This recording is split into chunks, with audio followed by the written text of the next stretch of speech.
আমার বন্ধুগণ, মুসা আলাইহিস সালামের মা চিন্তা করলেন কি করবেন। এমন সময় ফেরাউন বাহিনী আস্তে আস্তে তাদের বাড়িতে ঢুকে গেল। মুসা আলাইহিস সালামের মা চিন্তা করলেন, কোনোভাবেই যেহেতু বাচ্চাকে বাঁচাতে পারবো না, আমার চোখের সামনে ফেরাউন আমার বাচ্চাকে দুই টুকরা করবে, সহ্য হবে না। এই চিন্তা করে তিনি বললেন, আমি ফেরাউন বাহিনীকে বোঝাতে দিব না, আমার বাচ্চাটাকে ঘরের চুলায়, যে চুলায় রান্না করা হয় ওই চুলার মধ্যে ছেড়ে দিলাম।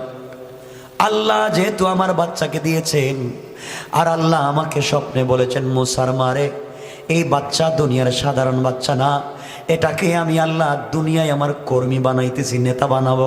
কিছুদিন পরে যেই ফেরাউন কচুকাটা করে তারে থাপ্পড় দোয়াম। কথা কন না কেন? মুসা আলাইহিস সালামের মা মুসা আলাইহিস সালামকে চুলার মধ্যে ছেড়ে দিলেন। দাউ দাউ করে আগুন জ্বলতেছে। চুলার ভিতরে যখন ছেড়ে দিলেন মুসা আলাইহিস সালামকে, কিছুক্ষণ পরে ঢুকে গেল ফেরাউন বাহিনী। ফেরাউন বাহিনী এসে বলতেছে, ও মহিলা, তোমার ঘরে কি কোনো বাচ্চা আছে? মুসা আলাইহিস সালামের মা তো পয়গম্বরের মা, মিথ্যা বলতে পারবেন না।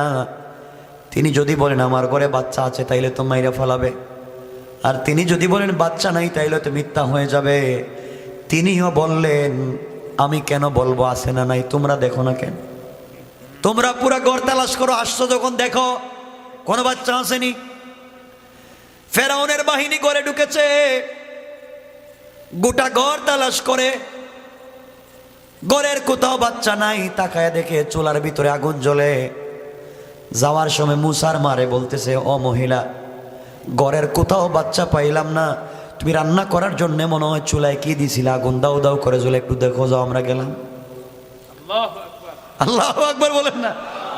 তারা নিজে বইলা যায় যে আপনি চুলায় মনে হয় কি রাখছিলেন, আগুন বেশি হয়ে গেছে, একটুকে কমাইয়া দেন, আমরা খুঁজে বাচ্চারে পাই নাই। সবাই চলে গেল। মুসার মা চিন্তা করলেন, আমার বাচ্চা জ্বলে পুড়ে শেষ। দেখেন দূর থেকে তাকায়া দেখেন ধাউ ধাউ করে আগুন জ্বলে। কলিজা ছেড়া চিৎকার করে চুলার কাছে গেলেন, গিয়ে দেখেন হযরতে মুসা কালিমুল্লাহ দাউ দাউ করা জ্বলা অগ্নির মধ্যখানে বসে বসে জান্নাতের ফল নিয়ে খেলা করে। আল্লাহু আকবার! কে করেছেন? কে করেছেন? আল্লাহ। আল্লাহ বাঁচায় দিলেন। এবার মুসার মা চিন্তা করলেন, বাচ্চাটাকে তো আবার 2 দিন পরে ফেরাউন বাহিনী আসবে, কি করি? স্বপ্নে তো আল্লাহ আমাকে বলেছিলেন বিপদ হলে বাচ্চাটাকে সিন্ধুকে ঢুকাইয়া নদীতে ছেড়া দেওয়ার জন্য। কে জানি আমার এগুলা স্বপ্নে বলে, আমি তো বুঝি না। এখন আমি সিন্ধুক বানাবো কোথায়, মিস্ত্রি পাবো কোথায়? কথা বুঝেননি? সিন্ধুক বানাবার জন্য তোড়জোড় শুরু করে দিলেন। আবার ফেরাউন বাহিনী আসার আগে ফেলে দিতে হবে। সকালবেলা ঘরের দরজার সামনে বৈশা বৈশা মুসার মা কান্না করেন, আল্লাহ মিস্ত্রি কোথায় পাবো? টাকা নাই, পয়সা নাই, শুধু আছে কাঠ। কাঠ তক্তা আছে, কিন্তু মিস্ত্রি লাগবে, লোহা লাগবে, লাগবে না? এত কিছু কোথায় পাবো? আমার টাকা নাই। মুসা আলাইহিস সালামের মা দরজার সামনে বসে আছেন। তাকায়া দেখেন মাথায় সাদা পাগড়ি, মুখে সাদা দাড়ি, সাদা একটা পাঞ্জাবি পরা, ফেরেশতার মতো একটা ভদ্র মানুষ মুসা আলাইহিস সালামের মায়ের ঘরের উঠানের সামনে হাঁটা যাওয়া করে। পিছন দিকে দেখা যায় একটা বস্তাও লটকায় রাখছে। তিনি বললেন, বাবা তুমি এখানে দৌড়াদৌড়ি করো কেন, কি সমস্যা? আমি মিস্ত্রি। তুমি কিসের মিস্ত্রি? আমি কাঠ মিস্ত্রি। করে বাবা, আমি কাঠ মিস্ত্রি খুঁজতেছি, আর এদিকে এখানে ঘুরায়। তোমার বাড়ি কই? আমার চিনবেন না, আমি দেশের না, আমি আসছি কয়েকদিনের জন্য। তুমি কি সত্যিকার অর্থে মিস্ত্রি? আমি ভালো মেস্তুর, আমার মতো মিস্ত্রি আর নাই। ওরে বাপ, তাহলে ভালো মিস্ত্রি পাইছি। আমার একটা সিন্ধুক বানায় দিতে হইব। সত্যি? সিন্ধুকটাতে কি রাখবেন, স্বর্ণ না রূপা না ডায়মন্ড? কই কি রাখবো তোরে? কই লাভ কি? যাই রাখি। কই না, স্বর্ণ রাখলে একটু সিঙ্গেল, ডায়মন্ড রাখলে একটু ডাবল। এখন কত বড় বানাবো? মুসা আলাইহিস সালামের মা চিন্তা করলেন, স্বর্ণ রাখলে তো এত মোটা বানাবার দরকার না, তাহলে তো এত ছোট বানাই দিব, মুসাকে যে রাখবো এটা বলি কেমনে। তিনি চিন্তা করলেন এটা নিশ্চিত সিআইডি, ফেরাউনের সিআইডি, কারণ আজকালকে তো সিআইডির অভাব নাই। ওয়াজে এইসব গোয়েন্দাগিরি করে, হুজুর কি কয় তো কি কয় কইতাছি তো সব মাইকে শোনা যায়, কথা কন না কেন? আমি কি গোপনে কইতেছি? মাইকে কইতেছি। সিআইডি গিরি করে, ফাজলা, বুঝে না কিছু, এরা বুঝে না তো, এজন্য বোঝাতে হবে, রাগ করলে চলবে না, এদেরকে কাছে আনতে হবে, বুকের সঙ্গে বুকটা লাগাই একটা চাপ দিতে হবে, ঠিক কিনা বলেন? মাথায় হাত দিয়ে দোয়া করে দিতে হবে, এগুলো কইরো না, এগুলো ভালো কাজ না, আসো একসাথে জান্নাতে যাই, ঠিক কিনা বলেন?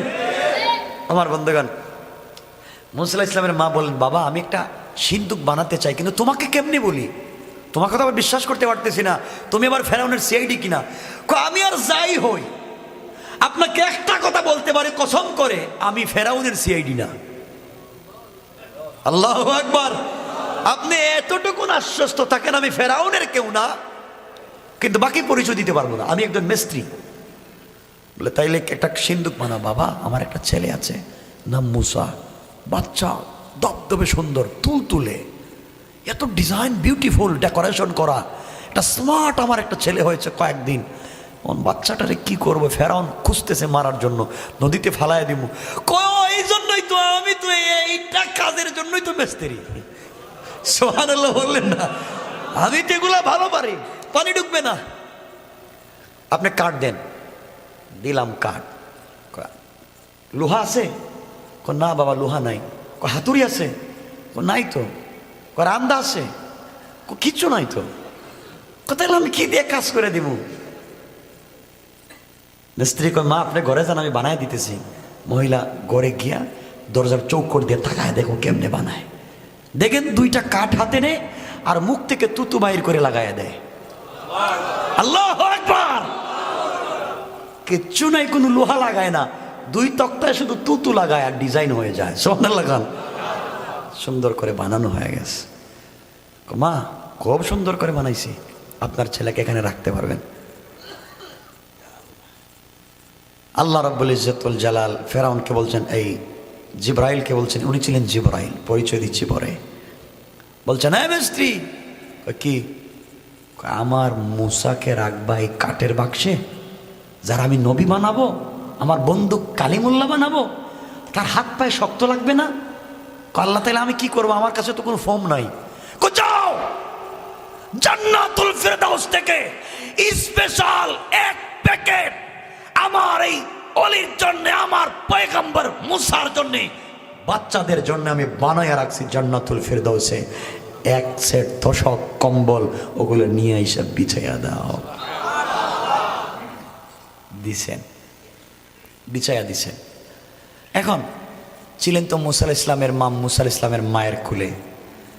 তিনি বললেন, মিস্ত্রি বলছে আমার কোলে দেন না, আমি আপনার বাচ্চাকে এই বাক্সের ভিতরে রাখি। আল্লাহ ডাক দিয়ে বলছেন, ও মিস্ত্রি, যাকে তুমি কোলে নিচ্ছ সে আমার পয়গম্বর কালিমুল্লাহ, তোমার শক্ত হাত দিয়ে ধরবা না, আমার বন্ধু যেন কষ্ট না পায়, হাতকে নরম করো, এত নরম করো বন্ধু যেন বুঝতে না পারে। খুলে নিছেন জিবরিল আমিন, মুসা আলাইহিস সালামকে খুলে নিছেন, বাক্সের ভিতরে দিছেন। আল্লাহ বলেন, বাক্সের ভিতরে রাখলেই যদি, মুসা তো গরম হবে না? মুসা গরম না ঠান্ডা মানুষ? বাচ্চা থাকতেই তো গরম হওয়ার কথা। যদি রাখার পরে কান্না শুরু করে দেয় তাহলে তার এক ঝামেলা। আল্লাহ বললেন, ও জিব্রাইল তুমি এক কাজ করো, আমার এই বন্ধুর বাক্সের ভিতরে একটা ফু দাও, ফু দিলেই ঘুমাই যাইব। সুবহানাল্লাহ বললেন না? ফু দিলেই ঘুমাই যাইব, একটা দাও না, ঝাড়ফুঁক করে দাও। দিছেন, মায়ের কোল থেকে আইনা বাচ্চাকে শোয়াইতে ঘুমাই গেছে। না সুবহানাল্লাহ, এটা আগামী বছর করে লইব। সুবহানাল্লাহ। এবার মুসা আলাইহিস সালামের মা বলছেন, বাবা তুমি কে, তোমারে চিনলাম না।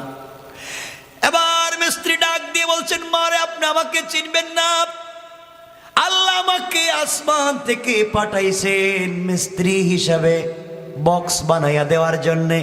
আমি দুনিয়ার সাধারণ কোনো মিস্ত্রি না, আমি হলাম আল্লাহর একজন রহমতের ফেরেশতা, হযরতে জিবরাইল। একটু শান্তি পাইছেন? ও জিবরাইল, এখন কি কয়? এখন এটা আপনি নদীতে ছেড়ে দিবেন। বাক্স আমার ছেলে কাঁদবে না? কয় কান্দার কোনো কারণই নাই। বাক্সকে এমন ভাবে সিন্দুক বানাইছে যে এই দেশের কোন মিস্ত্রি এভাবে বানাতে পারবে না। মানে এই দেশের না, ওই সময়কার দেশের কোন মিস্ত্রি এভাবে বানাতে পারবে না। কারণ লোহা লাগবে না, লাগবে না? এখানে লোহা আছে? কিছু নাই। ছাড়া দিয়েছেন নদীতে। 1-2 মিনিটে বইলে দিব।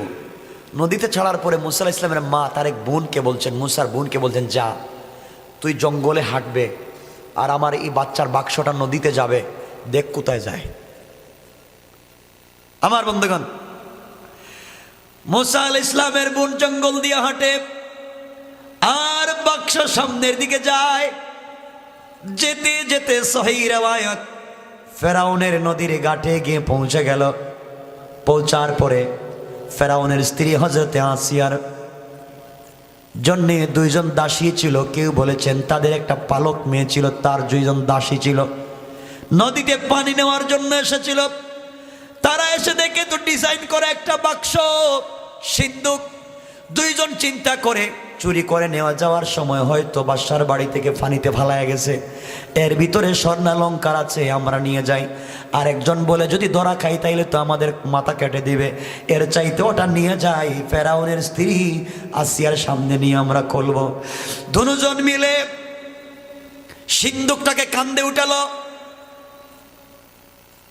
মুসা আলাইহিস সালামের বোন দৌড়াইয়া মার কাছে এসে বলে, মা, যার বয় আমরা নদীতে বাসায়া দিছি হের ঘাটেই লাগছিল, ওর 2 দাসী উঠাইয়া বাড়িতে নিয়ে যায়, না জানি আমার ভাইয়ের মাথাটা হয়তো কাইটা ফেলাইছে। মা বলে দিলেন, মেয়েরা যা ওখানে গিয়ে দেখ কি করে। ও বাড়ির সামনে দাঁড়ায় আছে। 2 দাসী মিলে আসিয়ার সামনে যখন সিন্দুক রেখেছে, মা আমরা এটা নদীতে পেয়েছি, খুলে দেখেন। আসিয়া দেখে তো ডিজাইন করা, এটা কোত্থেকে এলো? খুলেছেন, খুলতে দেরি হয়েছে। আল্লাহ আগেই মুসাকে, ছোট মানুষ, ওহি করে দিলেন, মুসা ঘুমাইছিলে এতক্ষণ ছিল মায়ের কোলে, এখন সিন্দুকের ভিতরে। যখন সিন্দুকের মুখটা খুলে দেওয়া হবে, আসিয়া যখন মুখটা খুলবে, আসিয়ার চেহারার দিকে তাকায়া তুমি একটা মুস্কি হাসি দিবা। আল্লাহু আকবার! একটা হাসিতে যেন ওর কলিজায় ধইরা যায়। সিন্দুকের মুখটা খোলা হলো, খুলতে দেরি হয়েছে। মুসা আলাইহিস সালাম আসিয়ার চেহারার দিকে তাকাইয়া যখন মুস্কি হাসলেন, আসিয়ার কলিজায় লেগে গেল। টান দিয়ে খুলে উঠে নিয়ে বলেন, আহারে চাঁদের মতো চেহারা বাচ্চাটা, কার জানি বাচ্চা, কোন দেশ থেকে আসছে, এই বাচ্চাটাকে আজকে থেকে আমি আমার ছেলে বানাইয়া দিব। কই যাইতেছে দেখতেছেন? হযরতে আসিয়া রাজ সিংহাসনে দৌড়। ফেরাউন দিকে আসো। কি হয়েছে? আসো, বহুত বড় একটা সুসংবাদ আছে। ও কি বইলা দাও, আমার মিটিং আছে। মিটিং বাদ দাও, তোমার কাছে জীবনে কিছু চাইছি আমি। আরে বসো। ফেরাউন তো বউর কথা আবার শুনে, যেমন আপনারা শুনেন, হাসে দেখা যায়। এমন বউর কথা শুনে বাংলাদেশের পাবলিক মা বাপরে আর দেখতে পারে না। কথা বলে ঠিক কিনা? মা বাপরে আর ভাল লাগে না। কত কথা বলবো, রাত্রে তো গভীর হয়ে গেছে, 11:15। না লম্বা করবো না, আপনাদের কষ্ট হচ্ছে দেখতেছে। না কয় বাংলাদেশের যুবক বিয়ের আগে ঢাকা থাকে, আমেরিকা, কানাডা, অস্ট্রেলিয়া, ফ্রান্সে থাকে। মা কেমন আছেন? বাবা কেমন আছো? ডায়াবেটিস কমছে? মা প্রেশার তোমার ঠিক আছে? সব খবর নেই। আর যেই দিন এই ভদ্র ছেলে বিয়া করে, বিয়ার পরের দিন থেকে তার লাইফে তার বউ, তার শালি, তার শালা, তার শ্বশুর শাশুড়ি ছাড়ার চৌকে কিচ্ছু দেখে না। এখন মারে টেলিফোন দেয় না, মারে আম্মা কয় না, মারে কই বুড়া, বাপরে কই বুড়া। আর শ্বশুর বাড়ি গিয়া শাশুড়ি রে, আম্মা আপনি কেন আছেন? আসসালামু আলাইকুম। আপনি আঙ্গুর খাইবেন না আপেল খাইবেন? শাশুড়িরে আঙ্গুর খাইবেন না আপেল খাইবেন। পিছনে বউ ছিল, বউ খায় আমার আম্মা আঙ্গুর খাইবো মানে আপেল খাইবো মানে আমার মতো সব খায়। সব যখন খায় তাহলে এক বোতল বিষ খাওয়াইয়া মাইরে ফেলাস না কেরে, সব খায় খালি শাশুড়িরে খাওয়া, তাহলে শ্বশুর আর শাশুড়িরে খাওয়া, মা বাবার নাম নাই। এমন যুবক আছে না নাই? এমন যুবক আছে বউরের যদি কুলে লইয়া সারাদিন হাঁটতে পারে খুব শান্তি পায়, মা বাবার কথাই শুনতে পারে না, আছে না নাই? নিমক হারাম। চিন্তা করতেছেন মনে মরে হুজুরে দাওয়াত দিছে কেন? ভালোই ছিল না আসলে। আমার বন্ধুগণ শুনেন, আসিয়া বলছেন শোনো তোমাকে একটা কথা বলতেছি, আমি তোমাকে একটা জিনিস দেখাবো, এখন তোমাকে মানা লাগবে। ওই কি? আমাদের তো কোনো বাচ্চা টাচ্চা নাই, আমার কাছে একটা জিনিস আছে, তুমি আগে দেখো এরপরে তোমাকে বলবো।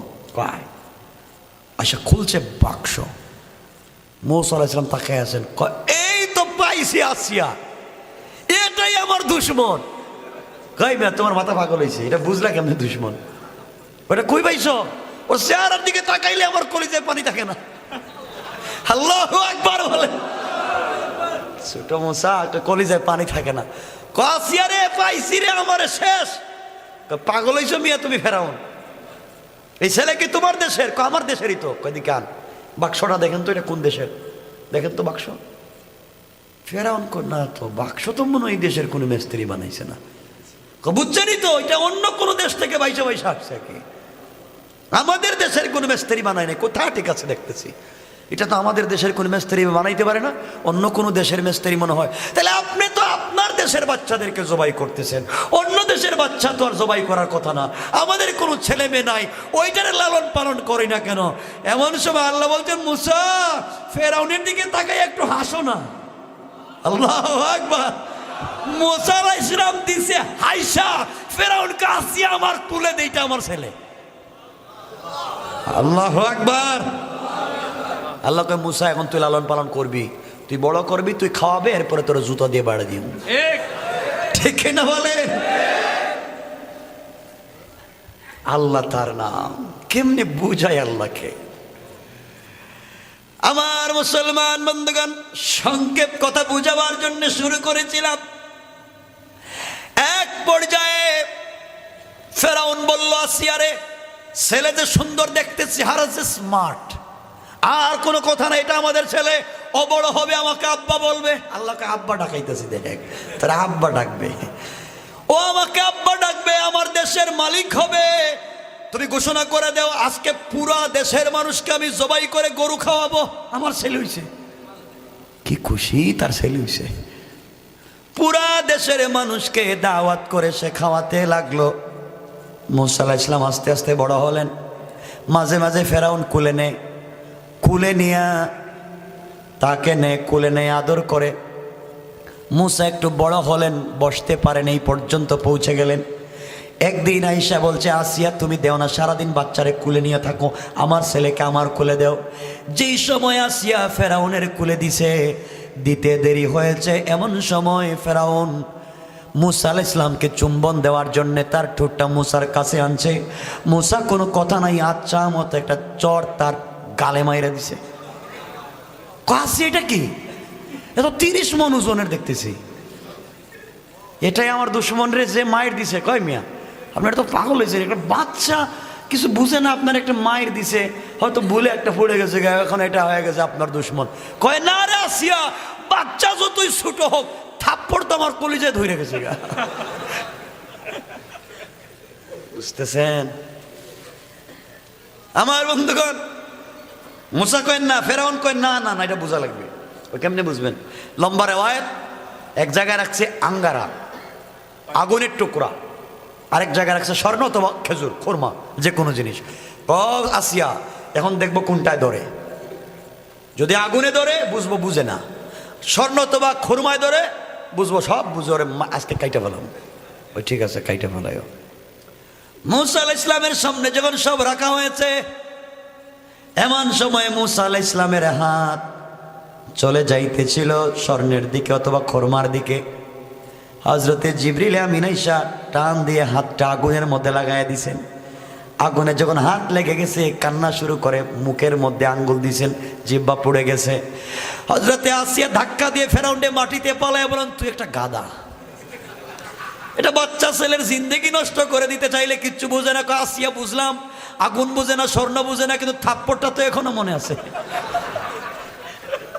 সব বুঝলাম কিন্তু থাপ্পড় তো বলতে পারি না, আমার তো এখনো মনে হইলে ঘুম আসে না। আল্লাহ এভাবে সাইজ করবে আমার বন্ধুগণ। যাক, কথা হচ্ছে সংক্ষেপ, বোঝাতে চাইলাম যে আটকাতে চাইলো, হেফাজত করলেন কে? আপনাদেরকে জাস্ট কিছুক্ষণ মোটিভেট করব, মাইন্ডটাকে চেঞ্জ করবার মতো কয়েকটা কথা বলবো, আলোচনা সংক্ষেপ। এই যে মাদ্রাসা আছে, হাজার হাজার বাংলাদেশে মাদ্রাসা আছে না নাই? কথা বলেন না কেন? মাদ্রাসায় পড়ানো হয় হাদিস, কোরআন, না পড়ানো হয় না? হয়। আপনাদের কাছে আমার জানার বিষয়, মাদ্রাসায় যে কোরআন হাদিস পড়ানো হয়, এখানে কি শুধুমাত্র যারা পড়ে তাদেরকে ইমামতি আর মাদ্রাসায় পড়ানো, নুরানি মক্তবে পড়ানো, এই সাবজেক্টগুলো পড়ানো হয়? কথা বলেন না কেন?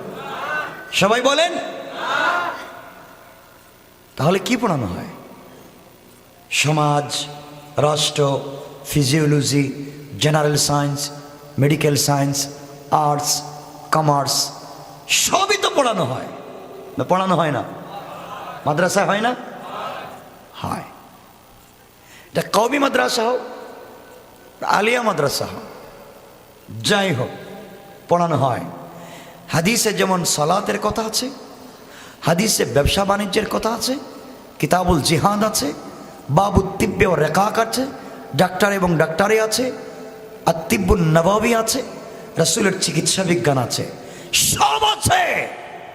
তাহলে যারা পড়েন, পড়ার পরে শুধু ইমামতি করার মাদ্রাসায় পড়ানোর দায়িত্ব কেন? কথা আমার বুঝেন না? কথা বুঝেন নাই?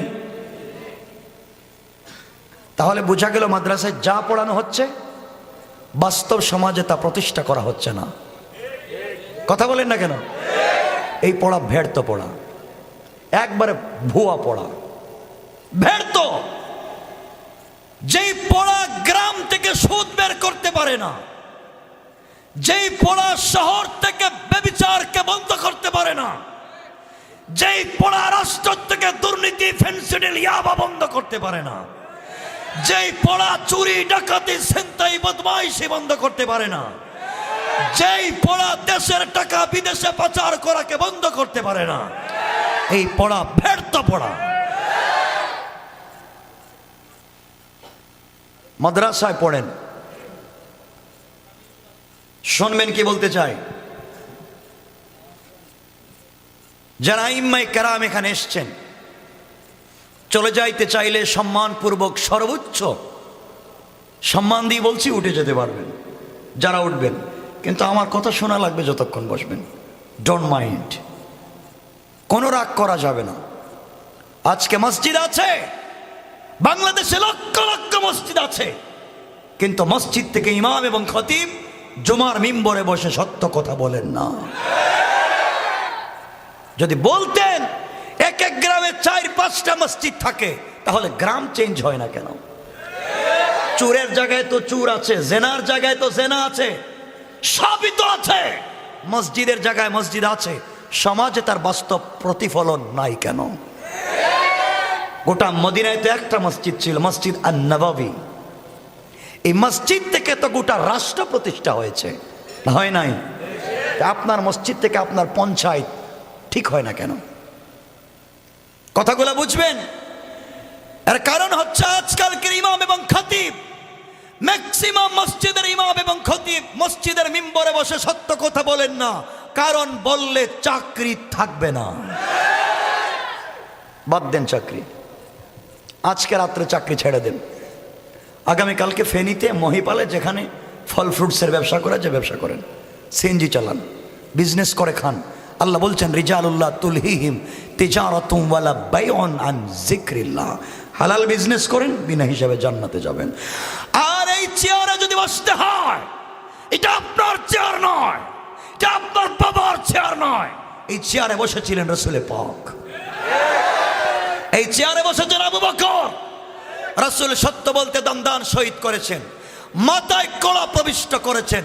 হযরত আবু বকরকে পিটাইয়া মক্কায় অজ্ঞান করে ফেলে দেওয়া হয়েছে। এই চেয়ারে বসে সত্য বলবার অপরাধে হযরত ওমরকে ফজরের সালাতে খঞ্জর মারে শহীদ করা হয়েছে। হযরত উসমানকে সত্য কথা বলবার অপরাধে কোরআন তিলাওয়াতরত অবস্থায় শহীদ করা হয়েছে। হযরত আলীকে কুফার রাস্তায় শহীদ করে দেওয়া হয়েছে। হযরত হুসাইনকে কারবালায় শহীদ করে দেওয়া হয়েছে। আপনি অসত্য কথা বলবেন, মরে যাবেন, সত্য বন্ধ করা যাবে না। আপনাকে ঈমান নিয়ে বেঁচে থাকা লাগবে, না হয় বাদ দেন, দরকার নাই চাকরির। কথা বুঝেন আমার? কয়েক মিনিট কথা বলবো। এই যে ভাইগুলার ভালোবাসা আসছে, যে কোনো কারণে আসার কথা বাদই ছিল। আমার কথা রাগ করবেন না, আর আমার কথায় কেউ বাধা দিবেন না, কারণ আমাকে যারা চিনেন না তো চিনেন না, যারা চিনেন তো চিনেনি।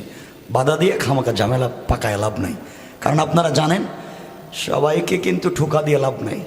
কারণ আমি যখন কথা বলতে আসি তখন আমার এক বন্ধু আছে, আমার এক বন্ধু, তো আমি আমার বন্ধুর কাছে বলি, বন্ধু তোমার কথা পাবলিকের কাছে বলতে যাচ্ছি, তোমার তাওহীদের দাওয়াত দেব। এই বন্ধুর কাছে আমি আমার গোটা বডিকে আমানত দিয়ে আসি। বন্ধু তোমার কাছে আমানত রাখলাম, তোমার কথা বলবো পাবলিকের কাছে, তুমি আমার বডির হেফাজত করবা। সেই বন্ধুর নাম হচ্ছে আল্লাহ। এজন্য আপনাকে সত্য কথা শোনাইয়া দিচ্ছি। শোনেন মুসলমান, আজকালকে ইমাম সাহেব যেমন জুমার মিম্বরে সত্য কথা বলেন না, বাংলাদেশের ম্যাক্সিমাম মসজিদের সভাপতি সুদখোর, ক্যাশিয়ার ঘুষখোর, আর সেক্রেটারি দুর্নীতিবাজ আর চাঁদাবাজ। ভুল বলছি? আপনারা একটা স্টাম্প আমাকে দেন, লেখা দিব, জিন্দেগিতে এলাকায় আসবো না, না আসলে চলবে আমার, কিন্তু যা বলবো শোনা লাগবে। আজ দিন কোথাও নাই। আজ থেকে 50 বছর আগে আপনাদের এই, এটা কোন এলাকা?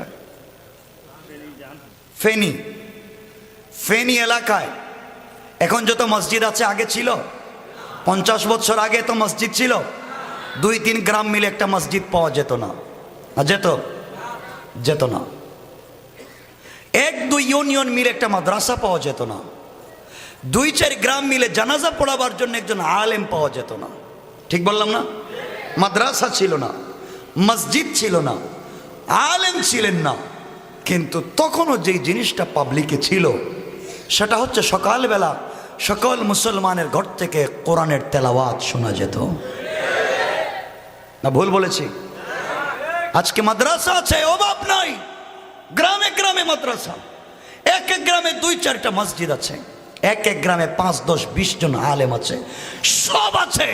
যেই জিনিস নাই সেটা হচ্ছে রাসূলের আদর্শ আর চরিত্র নাই।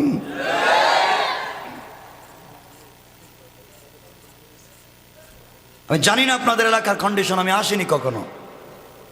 দেখবেন এলাকায় অনেক মোড়ল আছে, অনেক মাতব্বর আছে, অনেক বিচারী আছে, ভিলেজ পলিটিক্স করেন।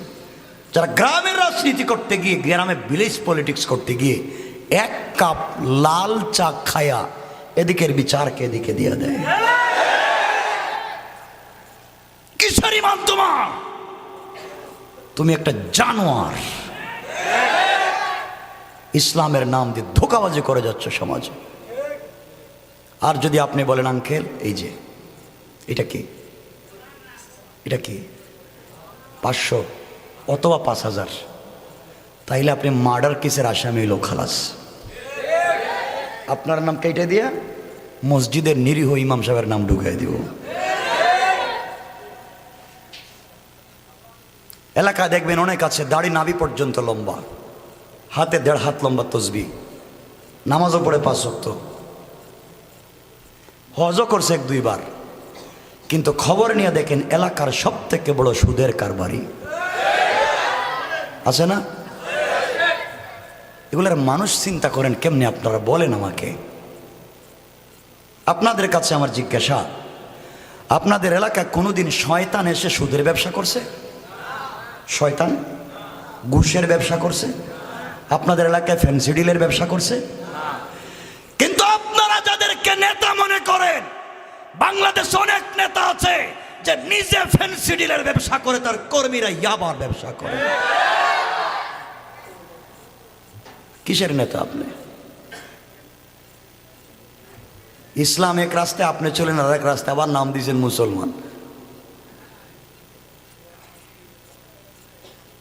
কথা শোনেন, আপনাদের এখানে যারা আছেন, আমি চিনি না কাউকে। আমার এখানে অনেক নেতা কর্মী থাকতে পারবেন বিভিন্ন দলের, আপত্তি নেই। হয়তো আপনি নেতা, আপনার কর্মী আছে, বাহিনী আছে, অথবা আপনি কর্মী, আপনার কোনো নেতা আছে। তো আপনার নেতার কোয়ালিটি আর কন্ডিশন গম চুর, চাল চুর, কালবাডের টাকা চুর। কথা বলেন, ভুল বলছি? মসজিদের কেসের টাকা, মাদ্রাসার কেসের টাকা, বিধবার ভাতার টাকা, বাচ্চাদের স্কুলের দুধের টাকা, সব মাইরা মরা মানুষের কাফনের টাকাও বিক্রি করে খায়। এ হইছে নেতা। সুরগুলারে কেমনে নেতা বানান? আমিও কর্মী, আমারও একজন নেতা আছে, আমি একজনকে ভালোবাসি, আমি তার আদর্শে বিশ্বাস করি। আমিও কর্মী, আমার একজন নেতা আছে, আমি আমার একজনকে নেতা মানি, যেই নেতা তার 63 বছরের জিন্দেগিতে একটা মিথ্যা কথা বলে নাই।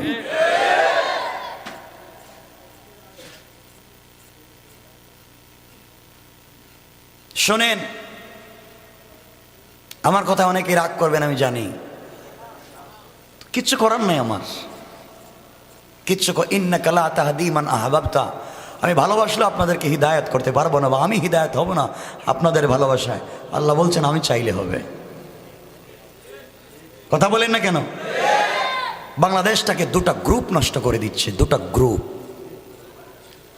ওটা দুনিয়ায় আজকে Bosnia, চেসনিয়া, Somalia, Sudan, Afghanistan, Arakan, Palestine, Pakistan, Bangladesh, Burma, Bharat, Syria, Kashmir, একটা রাষ্ট্র নাই যেখানে মুসলমানেরা জালেমের জুলুমের শিকার না। ঠিক বললাম না? গোটা দুনিয়া যখন বিষাক্ত, ওই সময় বাংলাদেশে দুটা গ্রুপ ইসলামের বিরুদ্ধে কাজ করে যাচ্ছে। একটা গ্রুপ সুশীল সমাজ নামদারি, প্রগতিশীল নাস্তিক্যবাদকে যারা সমর্থন করে, তারা সুকৌশলে আমাদের ইউনিভার্সিটির যুবক জেনারেশনকে ডিভাইডেড করে ইসলাম থেকে ফিরিয়ে নিয়ে যাচ্ছে। কথা বলেন না কেন? কলেজে পড়ে, ইউনিভার্সিটিতে পড়ে দাড়ি রাখতে পারে না, দাড়ি রাখলে জঙ্গি, পাঞ্জাবি পড়তে পারে না, তালেবান হয়ে যায়, টাকনুর উপরে প্যান্ট পরতে পারে না, তাকে পিটাইয়া মাইরা ফেলা হয়। কথা বলেন না কেন? একটা গ্রুপ, যেমন এই গ্রুপে বর্তমানে যোগ দিয়েছেন আমাদের ডক্টর জাফরুল্লাহ স্যার, সম্মান করে বলছি। আর আরেকটা গ্রুপ আছে আশিকে রসুল নামদারি ভণ্ড পীর, আছে না? খানকায় বৈশাখ, পীরের অভাব নেই বাংলাদেশ। এত পীর থাকতে দেশের এত অবস্থা খারাপ কেন? মনে রাখবেন মুসলমান, শোনো কথা, ইসলাম এত সহজ জিনিসের নাম নয় যে চাইলাম আর জান্নাতে চলে গেলাম। আল্লাহ বলছেন আম হাসিবতুম আন তাদখুলুল জান্নাহ, এত সহজ জিনিস জান্নাত, এত সহজে জান্নাত। অথচ তোমাদের আগে যারা চলে গেছে এদের মতো জুলুম নির্যাতন তোমার উপরে চলে নাই, সোজা সোজা জান্নাত। এত সহজ নয়। আমি উলামায়ে কেরামকে বলছি, রাসূল পাক সাল্লাল্লাহু আলাইহি ওয়াসাল্লাম মসজিদে নববীর ইমাম ছিলেন না? ছিলেন না? এতটুকুনি কথা বলেন না কেন? তিনি এই মসজিদের খতিব ছিলেন না? ছিলেন না? ওনার দুটা মাদ্রাসা ছিল, মাদ্রাসায় দারুল আরকাম, মাদ্রাসায় সুফা। এই মাদ্রাসার শিক্ষকও তিনি ছিলেন। ঠিক বললাম না? তিনি ইমাম ছিলেন, খতিব ছিলেন, শিক্ষকও ছিলেন। এই দায়িত্ব শেষ? তাহলে আমরা তো ইমাম, খতিব আর শিক্ষক, এরপরে তো আমাদের কোনো দায়িত্ব নাই। নবীজি যেমন মসজিদের ইমাম ছিলেন, তিনি যুদ্ধের ময়দানে সেনাপতিও ছিলেন। এই সুন্নত নাই কেন আপনার কাছে? রসুল সুতার টুপিও পরেছেন, প্রয়োজন বোধে লোহার টুপিও পরেছেন। এই সুতার কাপড়ও পরেছেন, প্রয়োজন বোধে লোহার কাপড়ও পরেছেন। যেই নবীজি মসজিদের ইমাম ছিলেন, মাদ্রাসার শিক্ষক ছিলেন, তিনি মদিনার রাষ্ট্রের প্রেসিডেন্টও ছিলেন। ছিলেন না? ছিলেন। কথাগুলো মনোযোগ দিয়ে শুনবেন। রাসূল যে প্রেসিডেন্ট ছিলেন, তার সংসদ ভবনটা কোথায় ছিল? কোথায়? কিছু বলতে পারে না। কোথায়? মসজিদে। তাহলে আপনাদের এই পুরা ফেনী এলাকায়, এখন আপনারা উঠেন এখান থেকে 4 জন, পুরা ফেনী এলাকা মোটর সাইকেল দিয়ে ঘুরবেন, ঘুরে দেখবেন একটা মসজিদ খোলা নাই, সব তালা দেওয়া। কথা বলেন না? মসজিদ তালা কেন?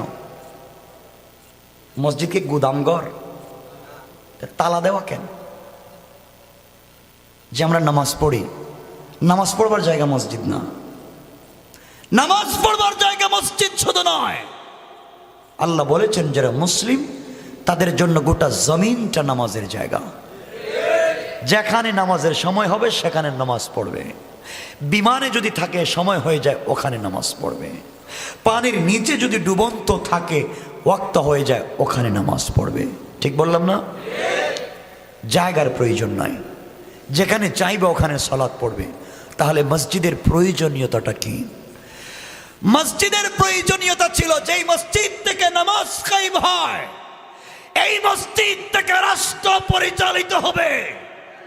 ঠিক কিনা বলেন? মসজিদ ভিত্তিক রাষ্ট্র পরিচালিত হবে। যেদিন আমরা মসজিদকে আলাদা করে দিয়েছি রাষ্ট্র থেকে, এই দিনে আমাদের কপালে বিপদ আসছে।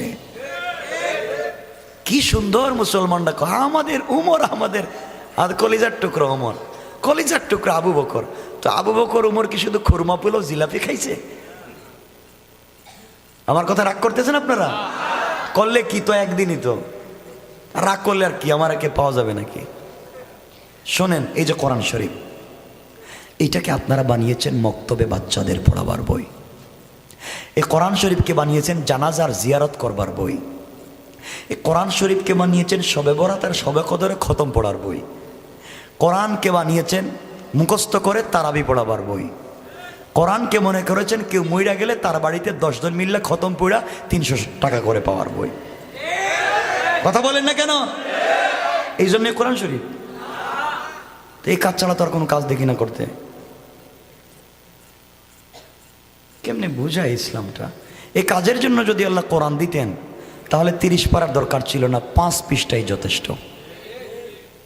তাহলে বিশাল কোরআনে কি আছে? এই যে 114টা চ্যাপ্টার আছে, অধ্যায় আছে কোরআনে। কেন? এখানে কি বলেছেন? আল্লাহ বলছেন কোরআনে কারীমের 13 নম্বর পারার 14 নম্বর সূরা ইব্রাহিমের প্রথম আয়াতে আলিফ লাম রা, কিতাবুন আনজালনাহু ইলাইকা লিতুখরিজান নাসা মিনাজ যুলুমাতি ইলান নূর। আল্লাহ বলছেন কোরআন একটা বাস্তবিক লাইট, কোরআন একটা বাস্তবিক ম্যাগনেট, কোরআন একটা চুম্বক। তোমরা সিস্টেমে অন্ধকারে লাগাইয়া দাও, অন্ধকার থাকবে না, আলোকিত হয়ে যাবে। কোন সুবহানাল্লাহ। আজকে মসজিদ আছে, মাদ্রাসা আছে, মাদ্রাসার গেটের সামনে যাত্রা গান হয়। মসজিদের সভাপতি উনি যাত্রা গানের সভাপতি হয়। তাহলে ইসলামটা কই গেল? আমার বুঝান আপনারা। আমার কথা শোনেন, আমি দেখতেছি কোরআন হাতে নিয়ে বলছি, আপনাদের পায়ে ধরে বলি, আপনাদের বাচ্চাকে মাদ্রাসায় পড়ান, আমার কোনো আপত্তি নেই। আলেম বানান, হাফেজ বানান, আল্লামা বানান, শাইখুল হাদিস বানান, মুফতি বানান, খতিব বানান, আমার কোনো আপত্তি নেই। কিন্তু আপনার ছেলেকে পাশাপাশি জেনারেল শিক্ষায় শিক্ষিত করেন, মাস্টার্স করান, এমফিল করান, ট্রিপল MA করান, PhD করান, তাকে BCS ক্যাডার বানান। কথা বলেন? আপনার ছেলে আলেম, আপনার ছেলে হাফেজ, ও যদি আপনার জেলার SP হয়, আর যাই হোক এই জেলায় তাফসীর বন্ধ হবে না। কেমনে বুঝাই দিন আমি জানি না। আমার ছেলে খুব ভদ্র আলেম, খুব আল্লাহওয়ালা, তো ভদ্র রে মসজিদে রাখতে কইছে কেডা? ভদ্রতে মসজিদে থাকবে কেন? ভদ্র তো থাকবে সাব রেজিস্ট্রার অফিসের সাব রেজিস্ট্রার, ভদ্র থাকবে ইউএনও টিওনো, ভদ্র থাকবে এই থানার ওসি। তাহলে ফাইল ঠেকাইয়া ঘুষ খাবে না। কথা বলেন না কেন? রাখছেন মসজিদে, মসজিদ তো ঘুষ খাওয়ার জায়গাই না, ঘুষ দেয়নি কেউ। তাহলে এখানে থেকে লাভ কি? এখানে কিসের পরেশগারি তোমার? এখানে তো খাওয়ার সিস্টেমই নাই। তুমি যে আলেম, তুমি যে ভদ্র, তুমি যাও মন্ত্রণালয়ে, তুমি যাও সচিবালয়ে, তুমি হও এসপি আর DC, additional DIG, DIG IGP হও, তখন দেখবো বান্ডিল পাইলে জিব্বা ঠিক থাকেনি। যদি থাকে তুমি মুত্তাকি, আর না হয় তুমি চরম বাটপার। ঠিক কিনা বলেন? আপনি আলেম, আপনি বলেন আমি খুব ভালো, আমার মেয়ে পর্দা করে। আরে আপনি আলেম তো আপনার বউ আর আপনার মেয়ে তো পর্দা করবেই। হ্যাঁ, মাদ্রাসায় পড়ে মেয়ে, আমি পর্দা করি, তো তোমার পর্দার এটার কোনো গুরুত্বই নাই। তুমি মাদ্রাসায় পড়ো, পর্দা না করলে তো মাদ্রাসায় ঢুকতেই পারবে না। কথা বলো না কেন? তুমি মাদ্রাসায় পড়ো, ছেলে আমি দাঁড়িয়ে রেখেছি, আমি পাঞ্জাবি পরে, তোমার এটা কোনো গুরুত্বই নাই। তুমি মাদ্রাসায় প্যান্ট শার্ট পরে যাইতে পারবে না। কথা বলেন না কেন? মাদ্রাসার সিস্টেমই হচ্ছে পাঞ্জাবি, তো তোমার এটার কোনো গুরুত্ব নাই। যদি কোনো ইংলিশ মিডিয়ামের একটা ছেলে, ইউনিভার্সিটির একটা ছেলে, সে যদি বলে আমি দাড়ি রেখেছি, আমি পাঞ্জাবি পরেছি, তাকে পুরস্কার দেওয়ার দরকার, কারণ তার আবহাওয়া অনুকূলে নয় প্রতিকূলে। ইসলাম শেখাচ্ছে না। কোথায় ইসলাম, কোথায় চিন্তা আমাদের? এজন্য আপনাদেরকে বলবো, পেটে পাথর বাঁধেন, মাসের পর মাস না খেয়ে থাকেন, আপনাদের বাচ্চাদেরকে বাংলাদেশের বিভিন্ন মন্ত্রণালয় পাঠান। আমি চাই এমন একটা বাংলাদেশ দেখতে চাই যে আপনার থানার ওসি, উনি জেনারেল শিক্ষিত ওসি হবেন, আবার নামাজের সময় হয়ে গেলে তার সঙ্গী সাথে নিয়ে ইমামতি করবেন।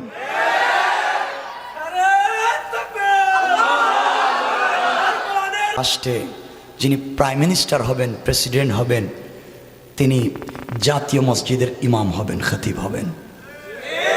কথা বলেন না কেন?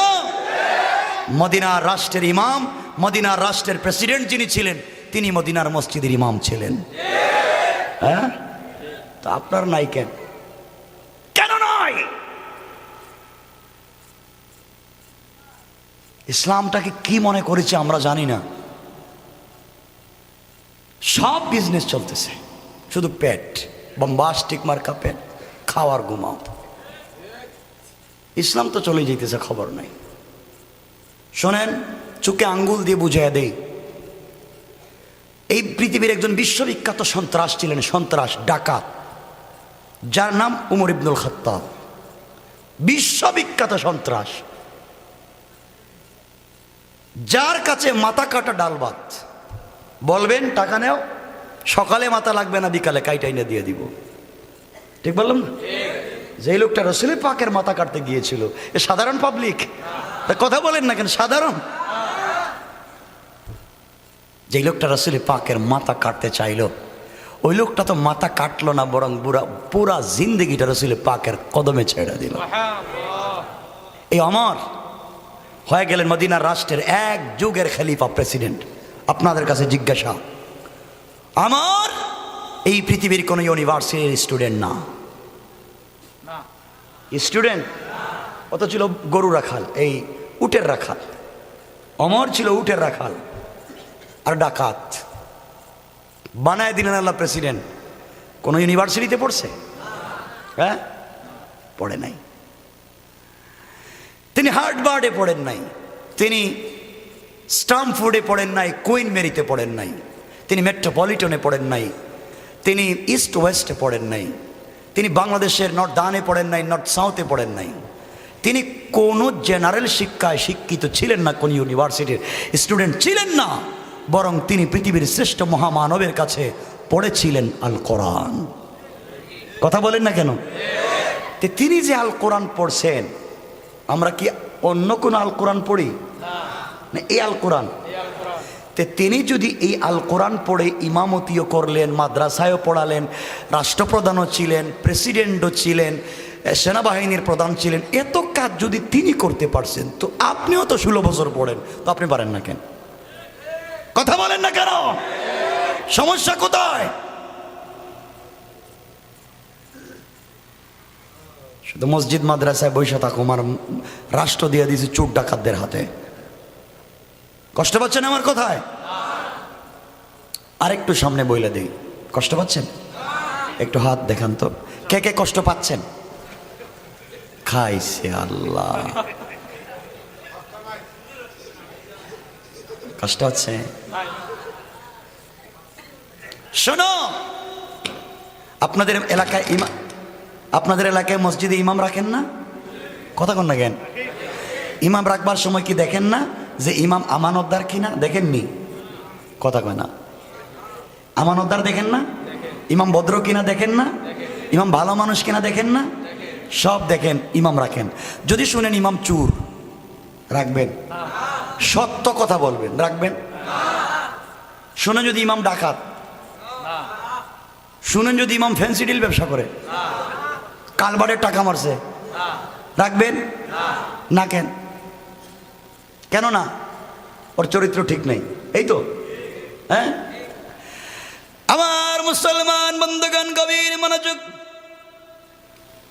আপনার এলাকার মসজিদের 300-400 জন মুসল্লির ইমাম আমানতদার না হলে ইমামতি চলে না। ডাকাত হলে ইমামতি টিকে না, চোর হলে ইমামতি টিকে না, ফেন্সিডিল ব্যবসায়ী হলে ইমামতি টিকে না। 300-400 জন মসজিদের মুসল্লির ইমাম আমানতদার না হলে যদি ইমামতি টিকে না, যিনি 16 কোটি মুসলমানের ইমাম হবেন, অবশ্যই তাকে মসজিদের ইমামের চাইতে বড় আমানতদার হওয়া লাগবে। বুঝেন না বাংলা কথা?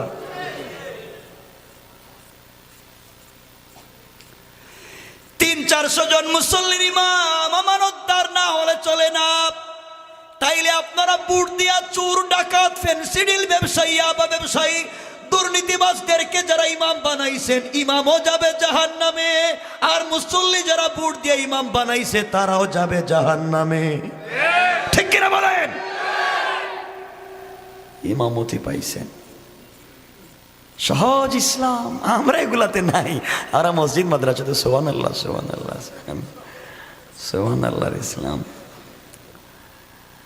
আমরা জানি আমার কথা আপনাদের কষ্ট লাগবে, আমি জানি। আমার মুসলমান বন্ধুগণ, গভীর মনোযোগ। মনে করেন আপনাদের এই ফেনী থেকে একটা বাস গাড়ি যাবে ঢাকা শহরে। কোথায় যাবে? কি গাড়ি? সবাই বলেন না। সিট আছে 40টা। কয়টা? সবাই বলেন। 40টা সিটের গাড়ি যাবে ঢাকা। প্যাসেঞ্জারের 40টা সিটের 10টা সিটে বসেছেন বাংলাদেশের বিশ্ববিখ্যাত 10 জন শায়খুল হাদিস, আরো 10টা সিটে বসেছেন বাংলাদেশের বিশ্ববিখ্যাত 10 জন পীর। কয়টা গেছে? সবাই বলেন। আরো 10টা সিটে বসেছেন বাংলাদেশের বিশ্ববিখ্যাত 10 জন আল্লামা খতিব। আরো 10টা সিটে বসেছেন বিশ্ববিখ্যাত 10 জন মুফতি। কথা বলেন। গাড়ির 40টা সিটে শায়খুল হাদিস, আল্লামা, পীর, মুফতি, বড় বড় আলিম 40 জন গাড়ির ভিতরে বসেছেন। 40টা প্যাসেঞ্জারের সিট ফিল আপ। আপনাদের কাছে আমার জানার বিষয়, এই গাড়ির মতো বরকতি ভালো গাড়ি কি আর আছে? কথা বলে। যে গাড়ির প্যাসেঞ্জারের সিটে শায়খুল হাদিস বসা, আল্লামা বসা, পীর বসা, বুজুর্গ বসা, মুফতি বসা, সবাই বসে বসে কেউ আল্লাহর নামের জিকির করে,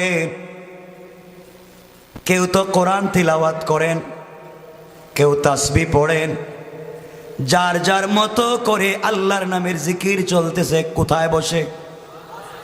আরে বাসে না, প্যাসেঞ্জারের সিটে। কোথায় বসে? প্যাসেঞ্জারের সিটে বসে সবাই জিকির করেন। গাড়ি যাবে ঢাকা, সবাই যখন প্যাসেঞ্জারের সিটে বসে জিকির করে যাচ্ছে, গাড়ি চলতে লাগলো ঢাকার পথে। কিন্তু ড্রাইভিং সিটে যাকে বসায় রাখছেন, ড্রাইভার হলো একটা মাতাল। কি ড্রাইভার? মাতাল। আর প্যাসেঞ্জারের সিটে সব আল্লাহওয়ালা। প্যাসেঞ্জারের সিটে বসে সবাই জিকির করে যায়, ড্রাইভিং সিটে মাতালকে বসাইয়া রেখেছে। মাতাল ড্রাইভার যখন গাড়ি চালায়, চালাতে চালাতে মেঘনা নদীর সামনে ব্রিজে যাওয়ার পরে, মেঘনা ব্রিজে গাড়ি না উঠাইয়া মাতাল ড্রাইভার গাড়ি মেঘনা নদীতে ছাইড়া দিছে। মেঘনা নদীতে গাড়ি যখন ছাইড়া দিল, গাড়িও ডুবেছে, গাড়িও ভাঙছে, ড্রাইভারও মরেছে, কিন্তু প্যাসেঞ্জারের কিছু হবে না। কয় হবে? ওমা হবে না? কয় হবে? হবে। পিসাব বুঝুন না, পিসাব তো মুফতি সাহেব সব সমস্যা। সমস্যা ড্রাইভার মাতাল, সব তো ঠিক আছে, ড্রাইভার মাতাল, সব গেছে গা, ঠিক না? সুতরাং ফেনী থেকে ঢাকা পর্যন্ত পৌঁছতে হলে প্যাসেঞ্জারের সিটে বসে জিকিরি করে লাভ নাই। গাড়ি যদি ভালো রাখতে হয়, 40 জন প্যাসেঞ্জার যদি ভালো থাকতে হয়, ড্রাইভিং প্যাসেঞ্জারের সিটে বসে জিকিরি করে লাভ নাই। ভালো অবস্থায় সবাই পৌঁছতে হলে আগে ড্রাইভার ড্রাইভিং সিটের মাতাল ড্রাইভারকে পাল্টাও। এই কথা যদি বুঝেন, 18 কোটি মুসলমানের ড্রাইভিং সিটে মাতালকে বসাইয়া খানকায় বসে জিকির করে লাভ নাই, মাদ্রাসায় বসে হাদিস পড়ে লাভ নাই, মসজিদের কর্নারে বসে তাসবিহ টিপে লাভ নাই। ওই মাতাল ড্রাইভার যদি গাড়ি অ্যাক্সিডেন্ট করে, ড্রাইভারও মরবে, 16 কোটির গাড়িও ভাঙবে, 18 কোটিও ডুববে। আপনি পীরও যাবেন, মুরিদও যাবে, খানকাও যাবে, মাদ্রাসাও যাবে, মসজিদও যাবে। সুতরাং 18 কোটি প্যাসেঞ্জারের গাড়িকে যদি বাঁচাতে হয়, ড্রাইভিং সিটে বসে জিকিরি করে লাভ নাই। আগে 18 কোটি প্যাসেঞ্জারের ড্রাইভিং সিটের মাতালকে পাল্টাও।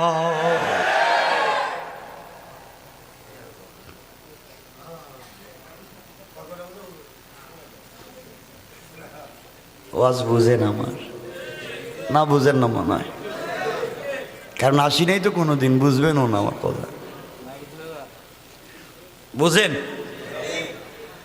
আমার মুসলমান বন্ধুগণ? সুতরাং সমাজকে পরিশুদ্ধ করতে গেলে Old Testament, New Testament, gospel, Bible, Gita, Veda, Tripitaka, secularism, communism, মার্ক্সবাদ, পুঁজিবাদ, সমাজতন্ত্র, কোন তন্ত্র মন্ত্র দিয়ে সমাজের মানুষের চরিত্রের পরিবর্তন করা যাবে না।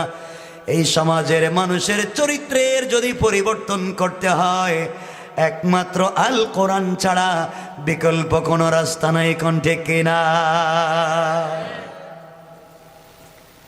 কিন্তু আজকে তো কোরআনের কথা বলা যায় না, শুনেও না কেউ, খালি বাধা দেয়, মায়ের, খালি মায়ের।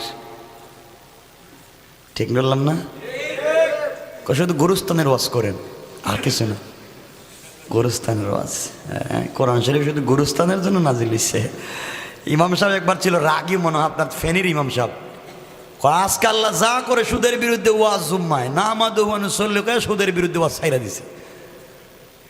ডাইন দিকে তাকায় দেখা সভাপতি, এলাকার সব থেকে বড় সুদের কারবারি, ইমাম সাহেব কা আল্লাহ রে আল্লাহ, চাকরি তো গেছে গা, করলামটা কি আজকে। যাক, তাহলে যারা ঘুষ খায় এদের বিরুদ্ধে ওয়াজ হবে। না আমাদের বইল ঘুষের ওয়াজ শুরু করছে, বাম দিকে তাকায় দেখে সেক্রেটারি, সাবেক দারোগা, কি ঘুষ খাইতে খাইতে আপনাদের রোডের সিএনজি ড্রাইভারের কাছ থেকে সিগারেটের অর্ধেক খাইছে। ঠিক কিনা বলেন? গভীর রাত্রে রাস্তায় হাইওয়ে গাড়ি থামায়, হাইওয়ে থেকে থামো, স্যার সমস্যা কি? কাগজ দেখা, কই জানেন কাগজ ঠিক আছে তো? ঠিক আছে স্যার, সব ঠিক তো, তো ড্রাইভিং লাইসেন্স কা আছে স্যার? 500 টাকা দে। কমা কাগজ দিলেন, কাগজ বললেন, কাগজ দেখাইলাম ঠিক আছে, ড্রাইভিং লাইসেন্স ঠিক আছে, 500 টাকা দিমু কেন? তোর গাড়ির লাইটের পাওয়ার বেশি।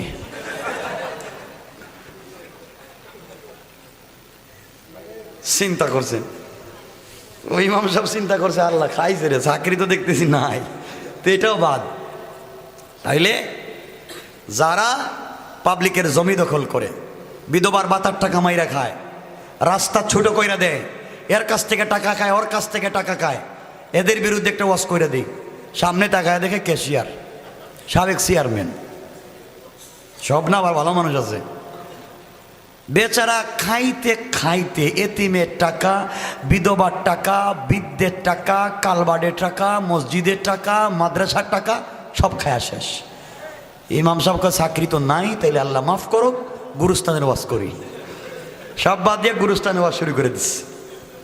গুরুস্থানের ওয়াজ যখন শুরু করছে, সভাপতি কয় মাশাল্লাহ মাশাল্লাহ মাশাল্লাহ, সেক্রেটারি আলহামদুলিল্লাহ, খুব মজার ওয়াজ, শান্তি হইতেছি। ক্যাশিয়ার কো জাযাকাল্লাহ হুজুর, যে ওয়াজ করছেন আগামী মাসে 500 টাকা বেতন বাড়াইয়া দিলাম। আল্লাহ কই ইমাম সাহেব 500 টাকা পাইছো না, কবরে আসা তোমার খবর আছে। কথা বলেন না কেন? আমার কথা মনে হয় রাগ করতেছেন আপনারা। শোনেন, এই দেশ থেকে যারা ইসলামকে মুছে দিতে চান, আপনাদেরকে একটা সুসংবাদ শোনাইয়া দিই। সুসংবাদ, দুঃসংবাদ না। এই ভারতের এশিয়া মহাদেশের, শুনে রাখবেন মুসলমান, ইন্দোনেশিয়ার জাকার্তা থেকে মরক্কোর রাবাত পর্যন্ত 850 বছর শাসন করেছে মুসলমানেরা। মুসলমানেরা যদি পরধর্ম সহিষ্ণুজাত না হতো, এই ভারতবর্ষে হিন্দুদের একটা টিকিও খুঁজে পাওয়া যেত না। আমরা এমন জাত না। শোনেন, আমাদেরকে তো দুঃখ লাগে কথাগুলা, কেউ কিছু কইলে কই ঘাড় ভাঙ্গে দিব, কেমনে কইব? হাত ভাঙ্গে বলে দিব, বুড়িগঙ্গা বাসায় দিব, মনে হইতেছে আমরা এই দেশের রোহিঙ্গা। কথা কন না কেন? আমরা মনে বাইশাইছি এই দেশে।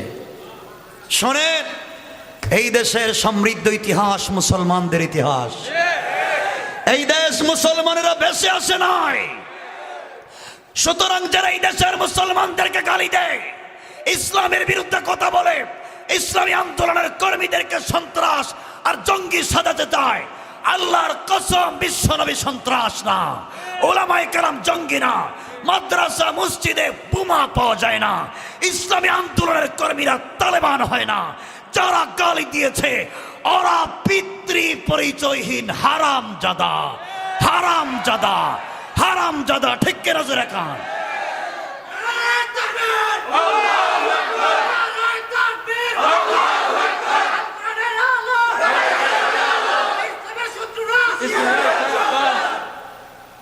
বুঝেন আমার কথা? সমাজে অন্যায় চলবে না, সব বাদ দিতে হবে। এই জন্য মনে রাখবেন মুসলমান, এই দেশ মুসলমানদের দেশ। সবাই বলেন, আলিম উলামার দেশ, পীর বুজুর্গের দেশ, অলি আব্দালের দেশ, গৌস কুতুবের দেশ, শাহজালাল শাহপরানের দেশ, 360 আউলিয়ার দেশ, 12 আউলিয়ার দেশ। এই দেশের ভিতরে কেউ যদি ইসলামের বিরুদ্ধে কথা বলতে চায়, মুসলমানদের হাত আর কাল ভেঙে দিতে চায়, এই দেশে 30 লক্ষ ইসলামী আন্দোলনের কর্মী জিন্দা, টান দিয়ে জিহ্বা কেটে ফেলে দেবে, জিহ্বা কেটে দেবে। কি ভাবছেন? যা মুখে আসে তাই বলতে শুরু করেছে। মনে করেছেন কেউ কিছু বলবে না, সবাই ভয় পায়, পাগলে না কি কথা কয়। এই জন্য আমার মুসলমান বন্ধুগণ মনে রাখবেন, আল্লাহ বলেছেন যারা আমাকে গালি দাও তোমাদেরকে মাফ, যারা আমার কোরআনের বিরুদ্ধে কথা বলো তোমাদেরকেও মাফ, যারা কোরআনকে ডাস্টবিনে ফেলো তোমাদেরকেও মাফ। কিন্তু আমি যাকে বন্ধু বানিয়েছি সেই বিশ্ব নবীকে কেউ যদি গালি দেয় তাকে দুনিয়ায়ও মাফ নাই, আখেরাতেও মাফ নাই। যুবকদেরকে বলতে চাই, যুবক তোমার কি ভাল লাগে না? টুপিটা মাথায় দেও না কেন? পাঞ্জাবিটা পরো, মুখে দাঁড়ি রাখো, আসো না একসাথে যাই না মাঠে, মাজ আর মুআউযের মতো আমরা প্রতিযোগিতা করব জিহাদের জন্য। আল্লাহ বলছেন গোলাম তুই রাস্তায় নেমে যা, রাস্তায় নেমে আমার নামে তাকবীর দে, আল্লাহু আরশিস তাওয়া, আমি তো আরশে আজিমে থাকি। তুই যখন মাঠে নেমে যাবে আমি আরশে আজিমে থাকি না। মিন হাবলিল ওয়ারিদ, তোর ডানে তোর বামে তোর সামনে তোর পিছনে দাঁড়িয়ে আমি আল্লাহ তোর পক্কা স্লোগান দিই। আল্লাহ কিসের ভয়? আমি বুঝি না আপনারা কেমনে ভয় পান। আচ্ছা বলেন তো হায়াত মৌত কার হাতে? তাহলে ভয় করতে কি লজ্জা হয় না? হয়। কোন দুনিয়ায় আইছি রে আল্লাহ। হায়াত মৌত যেহেতু আল্লাহর হাতে, আপনি সত্য উচ্চারণ করতে কোনো ভয় আছে? ইমাম সাহেব চাকরি চলে যা জাগা। আল্লাহ বলছেন অবিসামা এ রিজকুকুম, তোমাদের রিজিক তো আসমানে, চাকরি যাবে গ্রামের মসজিদের, আমি দিয়া দিব কেন্দ্রীয় মসজিদের। ঠিক না বলেন? সত্য বলা লাগবে তোমাকে বেঁচে থাকতে হলে। সুতরাং আমার মুসলমান বান্দাগণ, এই সমাজের ভিতরে কিছু বললেই আমাদেরকে জঙ্গি তালেবান বলা হয়। মনে রাখবেন মৌলবাদ জঙ্গিবাদ তালেবান যাই গালি দেওয়া হোক, আমরা কিন্তু এই দেশের টাকা বিদেশে পাঠাই নাই। যারা বাংলাদেশের পাবলিকের ট্যাক্সের টাকা দিয়ে বিদেশে বাড়ি বানায় এরা হলো 2021 সালের সব থেকে বড় রাজাকার। রাজাকার চিনেন না? কষ্ট পান আমার কথায়? পাইতে তো পারেন, জানি না। আমার মুসলমান বন্ধুগণ, এই জন্য আমি যে আয়াত পড়েছি, আল্লাহ বলেছেন যারা আমার নবীকে গালি দিবে তাদের হাত ভেঙে দেব। কে বলেছেন? আল্লাহ বলেছেন যারা আমার নবীকে গালি দিবা, আবু লাহাবের হাত, তাব্বাত ইয়াদা আবি লাহাব, আবি লাহাবের হাত যেইভাবে আমি আল্লাহ ভেঙে দিয়েছি, যারা আমার নবীকে গালি দিবে তোমরা হাত ভাঙ্গা বুড়ি গঙ্গা ফালানো লাগবে না। আমি এমন হাত ভাঙ্গা দিব ফেরাউন নমরুদের চাইতে আরো কঠিন শাস্তি দিতে পারি। ঠিক কিনা বলে? হাত ভেঙে দেবে। তাহলে শুনেন, সামনের দিকে যাই, কারণ 11টা হয়ে যেতেছে গা। আমার বন্ধুগণ, বিশ্ব নবী যখন দ্বীনের দাওয়াত দেওয়া শুরু করলেন, কোরআনের আয়াত নাজিল হলো ওয়ানজির আশিরাতাকাল আকরাবিন। বন্ধু আপনি আত্মীয় স্বজনের কাছে দ্বীনের দাওয়াত দেন, কোরআনের দাওয়াত দেন। এই কথা আল্লাহ বলেন নাই, আল্লাহ বলেছেন বন্ধুরে তাওহীদের দাওয়াত দেন। কিসের দাওয়াত? তাওহীদের দাওয়াত দেন। তাওহীদ মানে এক, একত্ববাদ, বুঝেন তো? এক আল্লাহর দাওয়াত দেন। পাবলিককে মূর্তি পূজার বিরুদ্ধে বুঝান। মূর্তি পূজা করা যাবে না, পাথর পূজা করা যাবে না, আকাশের পূজা করা যাবে না, চন্দ্র সূর্যের পূজা করা যাবে না। তাওহীদের দাওয়াত দিলে মূর্তির বিরুদ্ধে কথা আসবে। সুতরাং মূর্তির বিরুদ্ধে কথা বললে যাদের গায়ে লেগে যায়, মনে রাখবেন এখন তো আবু জাহাল নাই, বর্তমান জমানায় যারা আছে ওরা হলো আবু জাহেলের নাতিপুতি। নবীজির জমানায় আবু জাহাল ছিল, ও ছিল analog Abu Jahl, analog update ছিল না। কারণ রসুলের পাককে দিনের বেলা গালি দিত, আর রাত্রে বেলা তারা গিয়ে কোরআন তেলাওয়াত শুনতো, ঠিক নেই? আর বর্তমান জমানার আপডেট আবু জেহেল এমন হয়েছে, দিনের বেলাও গালি দেয়, রাত্রবেলা পিটায়, সুযোগ পাইলে গুম করে, খুন করে, লাশও পাওয়া যায় না। আল্লাহ বললেন, বন্ধু দিনের দাওয়াত দেন। বিশ্ব নবী দিনের দাওয়াত শুরু করে দিলেন, সাফা পাহাড়ে আরোহণ করলেন। নবীজি দিনের দাওয়াত দেওয়ার জন্য সকালবেলা ডাক দিয়ে বললেন, ইয়া সাবাহা, মক্কার কুরাইশেরা কোথায় আছো? আসো, আমি সাফা পাহাড়ে উঠেছি, তোমাদেরকে একটা সংবাদ দিতে চাই।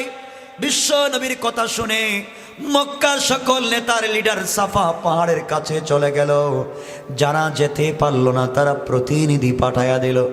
বিশ্ব নবী পাহাড়ের উপরে উঠে সবাইকে ডাক দিয়ে বললেন, শোনো, আমি যদি তোমাদেরকে বলি এই মুহূর্তে তোমাদের বিরুদ্ধবাদীরা, তোমাদের প্রতিপক্ষ তোমাদের উপরে আক্রমণ করবে, আঘাত করবে, তোমরা কি আমার কথা বিশ্বাস করবে?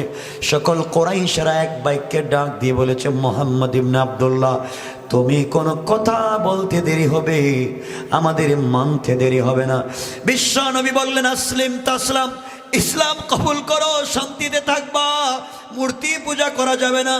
এইভাবে যখন বক্তৃতা করলেন, নবীজির বক্তৃতা শেষ হয় নাই, মক্কার মানুষ তখন পর্যন্ত কোনো প্রতিক্রিয়া জানায় নাই। এমন সময় নবীজির আপন চাচা আবুল আহাব দাঁড়ায়া গেল, হাতে পাথর নিয়া, ডাক দিয়া বলল, তাম্বান লাকা ইয়া মুহাম্মদ আলী হাদা জামাতানা দাওতানা। ও মুহাম্মদ ইবনে আব্দুল্লাহ, তোর সারাদিন ধ্বংস হয়ে যাক, তুই ধ্বংস হয়ে যা।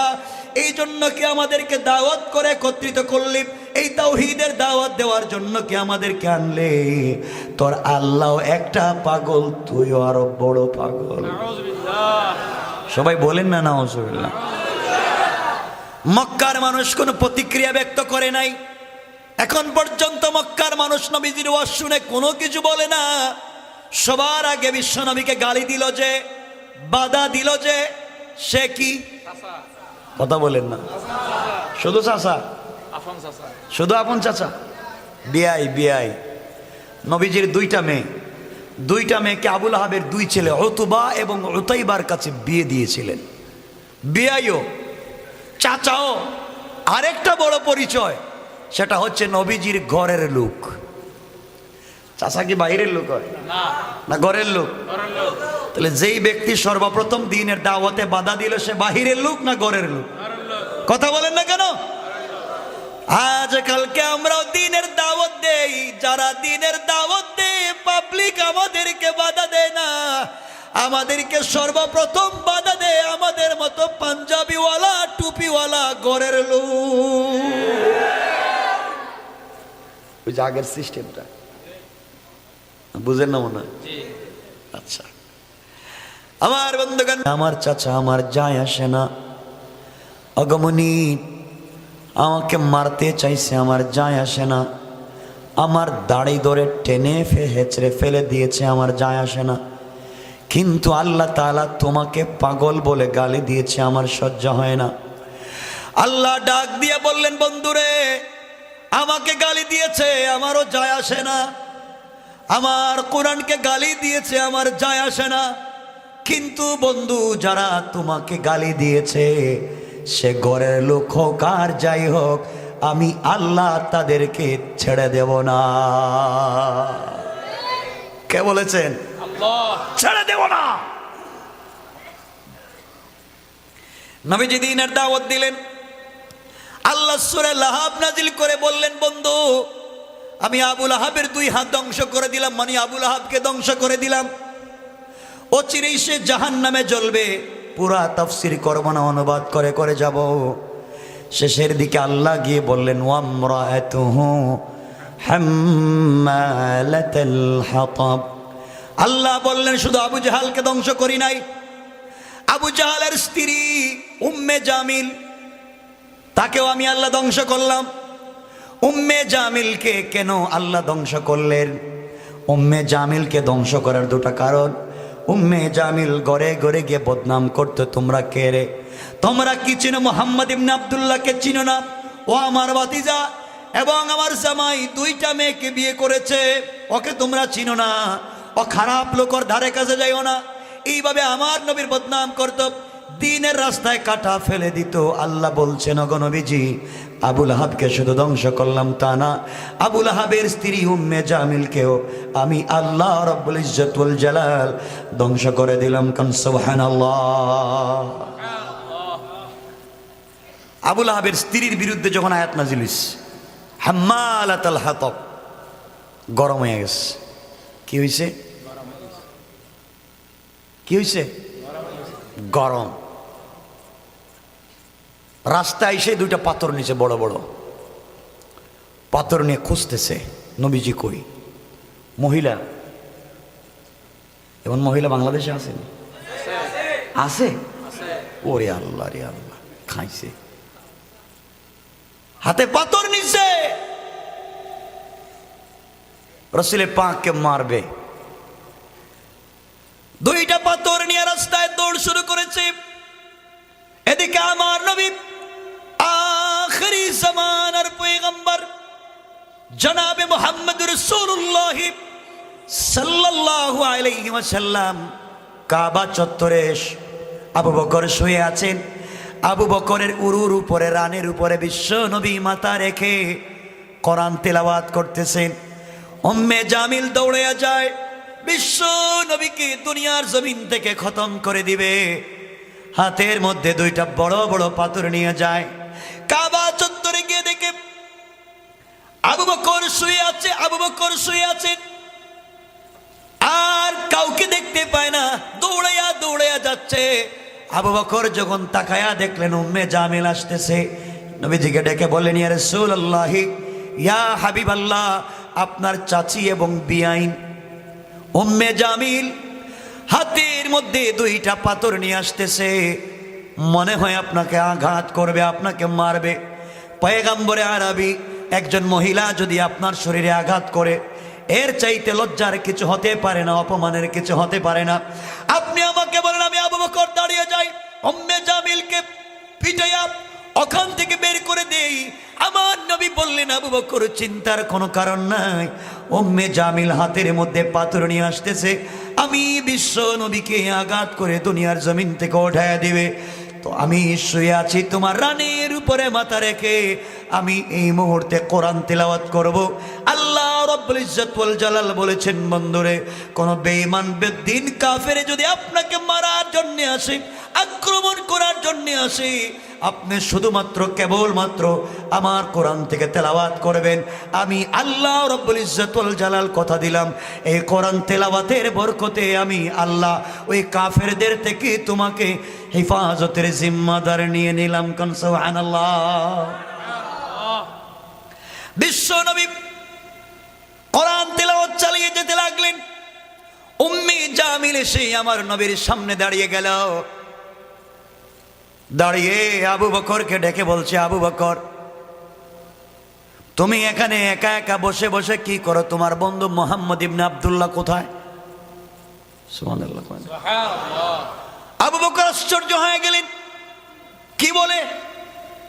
আমার রানের উপরে বিশ্ব নবীর মাথা, আমি নবীজিকে দুইটা চোখ ভরে দেখতেছি, নবীজি কোরআন তেলাওয়াত করতেছেন, শুনতেছি। উম্মে জামিল বিশ্ব নবীর সামনে দাঁড়াইয়া আমাকে দেখে, নবীজিকে দেখে না। ব্যাপারটা কি?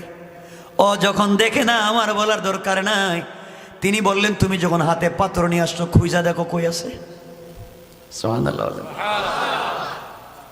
তুমি দেখো কই আছে। উম্মে জামিল খুঁজতে লাগলো, কিন্তু মুহাম্মদ নাই। আল্লাহু আকবার। নবীজি আসেননি এখানে?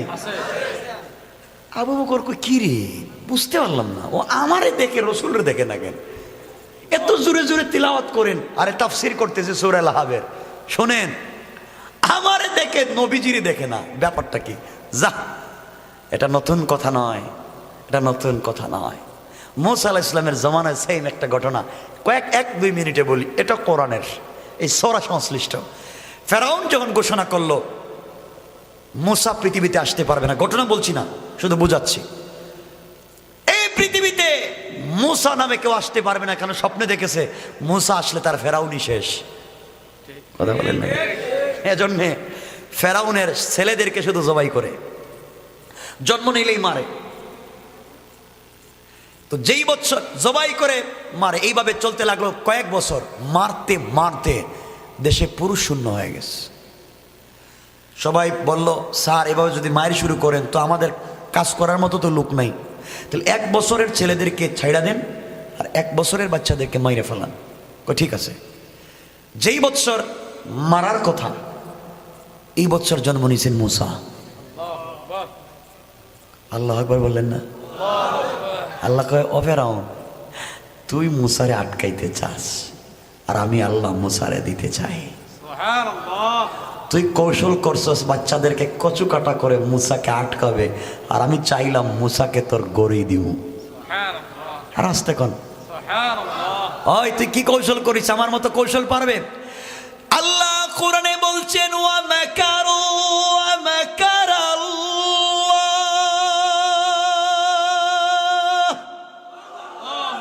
ওয়াল্লাহু খায়রুল মাকিরিন।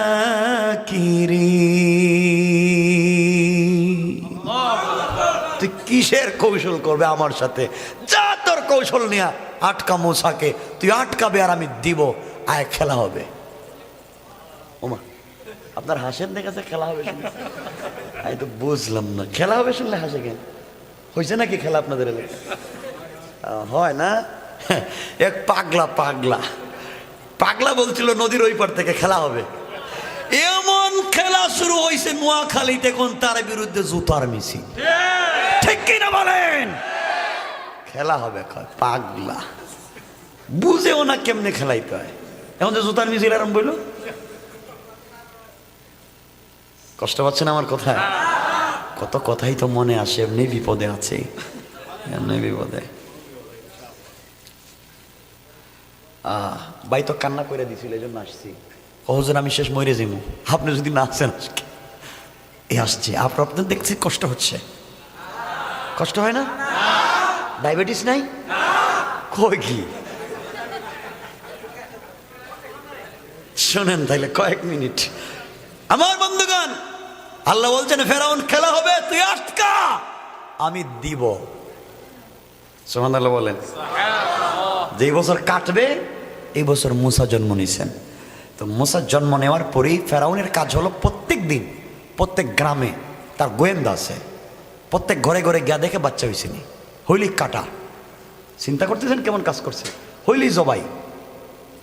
আরে ফেরাউন তো বাচ্চা জন্ম নেওয়ার পরে জবাই করছে, আর বাংলাদেশের মুসলিম মহিলারা জন্ম নেওয়ার আগে পেটের ভিতরে জবাই করে দেয়। কথা বলেন না? Birth control. আরে এই বার্থ কন্ট্রোলের আবিষ্কারক তো ফেরাউন। কথা কেন? ফেরাউন এই যে বাচ্চা আটকাবার জন্য কন্ট্রোল করছিল, কাজ হয় নাই। আর এর আগে এই বার্থ কন্ট্রোলের আবিষ্কার করতে চেয়েছিল ইব্রাহিম আলাইহিস ইসলামের বাবা আজহর ঠাকুর। ইব্রাহিমকে পৃথিবীতে আসতে দেওয়া যাবে না, এই বার্থ কন্ট্রোল মন্ত্রণালয়ের মন্ত্রী আজহর ঠাকুর, নমরুদের মন্ত্রী, ইব্রাহিমকে আসতে দেওয়া যাবে না। আল্লাহ ও নমরুদ, তুই মন্ত্রিত্ব দিস তো আজর রে, ইব্রাহিম রে আটকাবি, হে আজরের করে ইব্রাহিম রে দিলাম। আল্লাহু আকবার বলেন না? আল্লাহ কোরআনে কারীমের সূরা নিসার ৭৬ নম্বর আয়াত, অর্থাৎ বাম পৃষ্ঠার শেষ শব্দে আমার আল্লাহ বললেন, ইন্না কাইদাশ শাইতানি কানা দাঈফা। আল্লাহু আকবার। আল্লাহ বলছেন কিসের তোর কৌশল? আমার কাছে তোমাদের কৌশল তো ব্যর্থ। তো যাক আমার বন্ধুগণ, এক পর্যায়ে মুসা আলাইহিস সালাম জন্ম নিলেন। তো জন্ম নেওয়ার ২-৩ দিনের মাথায় ফেরাউন বাহিনী গ্রামে আসছে, হানা দিছে, ধরো মারো কাটো। মুসা আলাইহিস সালামের মা দেখলেন পাশের বাড়ি ফেরাউনের বাহিনী, কি করবেন? বাচ্চাটাকে কি করবেন? কারণ ফেরাউন বাহিনী তো ঢুকলেই মারবে, ঠিক না? কি করবেন? আমার বন্ধুগণ, মুসা আলাইহিস সালামের মা চিন্তা করলেন কি করবেন। এমন সময়ে ফেরাউন বাহিনী আস্তে আস্তে তাদের বাড়িতে ঢুকে গেল। মুসা আলাইহিস সালামের মা চিন্তা করলেন কোনোভাবেই যেহেতু বাচ্চাকে বাঁচাতে পারবো না, আমার চোখের সামনে ফেরাউন আমার বাচ্চাকে 2 টুকরা করবে, সহ্য হবে না। এই চিন্তা করে তিনি বললেন, আমি ফেরাউন বাহিনীকে বোঝাতে দিব না, আমার বাচ্চাটাকে ঘরের চুলায়, যে চুলায় রান্না করা হয় ওই চুলার মধ্যে ছেড়ে দিলাম। আল্লাহ যেহেতু আমার বাচ্চাকে দিয়েছেন, আর আল্লাহ আমাকে স্বপ্নে বলেছেন, মুসার মারে এই বাচ্চা দুনিয়ার সাধারণ বাচ্চা না, এটাকে আমি আল্লাহ দুনিয়ায় আমার কর্মী বানাইতেছি, নেতা বানাবো। কিছুদিন পরে যেই ফেরাউন কচুকাটা করে তারে থাপ্পড় দোয়ামু। কথা কন না কেন? মুসা আলাইহিস সালামের মা মুসা আলাইহিস সালামকে চুলার মধ্যে ছেড়ে দিলেন। দাউ দাউ করে আগুন জ্বলতেছে। চুলার ভিতরে যখন ছেড়ে দিলেন মুসা আলাইহিস সালামকে, কিছুক্ষণ পরে ঢুকে গেল ফেরাউন বাহিনী। ফেরাউন বাহিনী এসে বলতেছে, ও মহিলা, তোমার ঘরে কি কোনো বাচ্চা আছে? মুসা আলাইহিস সালামের মা তো পয়গম্বরের মা, মিথ্যা বলতে পারবেন না। তিনি যদি বলেন আমার ঘরে বাচ্চা আছে তাইলে তো মাইরা ফেলাবে, আর তিনি যদি বলেন বাচ্চা নাই তাইলে তো মিথ্যা হয়ে যাবে। তিনিও বললেন, আমি কেন বলবো আছে না নাই, তোমরা দেখো না কেন? তোমরা পুরা ঘর তালাশ করো, আসছো যখন দেখো কোনো বাচ্চা আসেনি। ফেরাউনের বাহিনী ঘরে ঢুকেছে, গোটা ঘর তালাশ করে, ঘরের কোথাও বাচ্চা নাই। তাকায় দেখে চুলার ভিতরে আগুন জ্বলে। যাওয়ার সময় মুসার মারে বলতেছে, ও মহিলা, ঘরের কোথাও বাচ্চা পাইলাম না, তুমি রান্না করার জন্য মনে হয় চুলায় কি দিছিল, আগুন দাউ দাউ করে জ্বলে, একটু দেখো যাও। আমরা গেলাম। আল্লাহু আকবার বলেন না? তারা নিজে বইলা যায় যে আপনি চুলায় মনে হয় কি রাখছিলেন, আগুন বেশি হয়ে গেছে, একটুকে কমাইয়া দেন, আমরা খুঁজে বাচ্চারে পাই নাই। সবাই চলে গেল।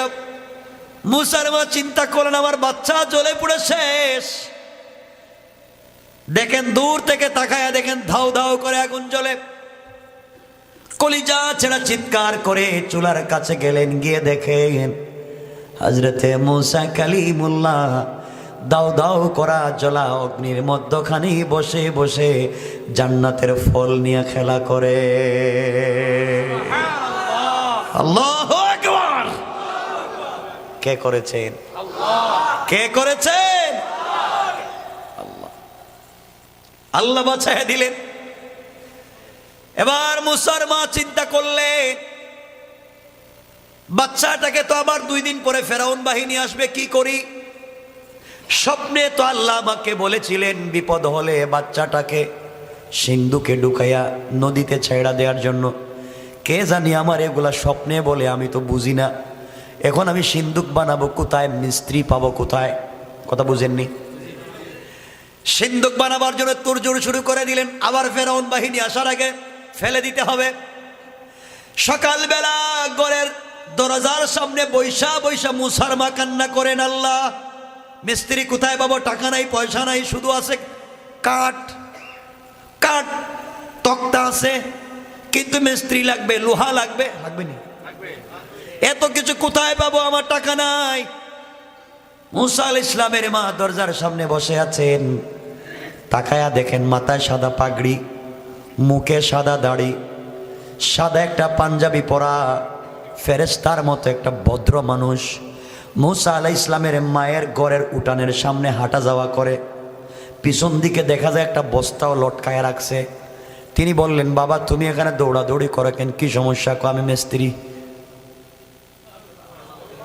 তুমি কিসের মিস্ত্রি? আমি কাঠ মিস্ত্রি। করে বাবা, আমি কাঠ মিস্ত্রি খুঁজতেছি, আর এদিকে এখানে ঘুরায়। তোমার বাড়ি কই? আমার চিনবেন না, আমি দেশের না, আমি আসছি কয়েকদিনের জন্য। তুমি কি সত্যিকার অর্থে মিস্ত্রি? আমি ভালো মেস্তুর, আমার মতো মিস্ত্রি আর নাই। ওরে বাপ, তাহলে ভালো মিস্ত্রি পাইছি। আমার একটা সিন্দুক বানায় দিতে হইব। সত্যি? সিন্দুকটাতে কি রাখবেন, স্বর্ণ না রূপা না ডায়মন্ড? কই কি রাখবো তোরে? কই আলাপ কি যাই রাখি? কই না, স্বর্ণ রাখলে একটু সিঙ্গেল, ডায়মন্ড রাখলে একটু ডাবল। এখন কত বড় বানাবো? মুসা আলাইহিস সালামের মা চিন্তা করলেন, স্বর্ণ রাখলে তো এত মোটা বানাবার দরকার না, তাহলে তো এত ছোট বানায় দেবো। মুসাকে যে রাখবো এটা বলি কেমনে? তিনি চিন্তা করলেন, এটা নিশ্চিত সিআইডি, ফেরাউনের সিআইডি। কারণ আজকালকে তো সিআইডির অভাব নাই, ওয়াজে এইসব গোয়েন্দাগিরি করে। হুজুর কি কয় তো কি কয়, কইতেছি তো সব মাইকে শোনা যায়, কথা কন না কেন? আজকে গোপনে কইতেছি, মাইকে কইতেছি। সিআইডি গিরি করে, ফাজলা, বুঝে না কিছু, এরা বুঝে না তো। এজন্য বুঝাতে হবে, রাগ করলে চলবে না, এদেরকে কাছে আনতে হবে, বুকের সঙ্গে বুকটা লাগাই একটা চাপ দিতে হবে, ঠিক কিনা বলেন? মাথায় হাত দিয়ে দোয়া করে দিতে হবে, এগুলো কইরো না, এগুলো ভালো কাজ না, আসো একসাথে জান্নাতে যাই, ঠিক কিনা বলেন? আমার বন্ধুগণ, মুসা আলাইহিস সালামের মা বলেন, বাবা আমি একটা সিন্দুক বানাতে চাই, কিন্তু তোমাকে কেমনি বলি, তোমাকে তো আবার বিশ্বাস করতে পারতেছি না, তুমি আবার ফেরাউনের সিআইডি কিনা। আমি আর যাই হই, আপনাকে একটা কথা বলতে পারি কসম করে, আমি ফেরাউনের সিআইডি না। আল্লাহু আকবার। আপনি এতটুকু আশ্বস্ত থাকেন আমি ফেরাউনের কেউ না, কিন্তু বাকি পরিচয় দিতে পারবো না, আমি একজন মিস্ত্রি। বলে তাইলে একটা সিন্দুক বানা। বাবা আমার একটা ছেলে আছে, নাম মুসা, বাচ্চা, দবদবে সুন্দর, তুলতুলে, এত ডিজাইন বিউটিফুল ডেকোরেশন করা, একটা স্মার্ট আমার একটা ছেলে হয়েছে কয়েকদিন। বাচ্চাটারে কি করবো, ফেরাউন খুঁজতেছে মারার জন্য, নদীতে ফালায় দিব। এই জন্যই তো আমি তো এইটা কাজের জন্যই তো মিস্ত্রি। সুবহানাল্লাহ বললেন না? আমি তো এগুলা ভালো পারি, পানি ঢুকবে না। আপনি কাঠ দেন, দিলাম কাঠ। লোহা আছে? না বাবা লোহা নাই। হাতুড়ি আছে? নাই তো। রান্দা আছে?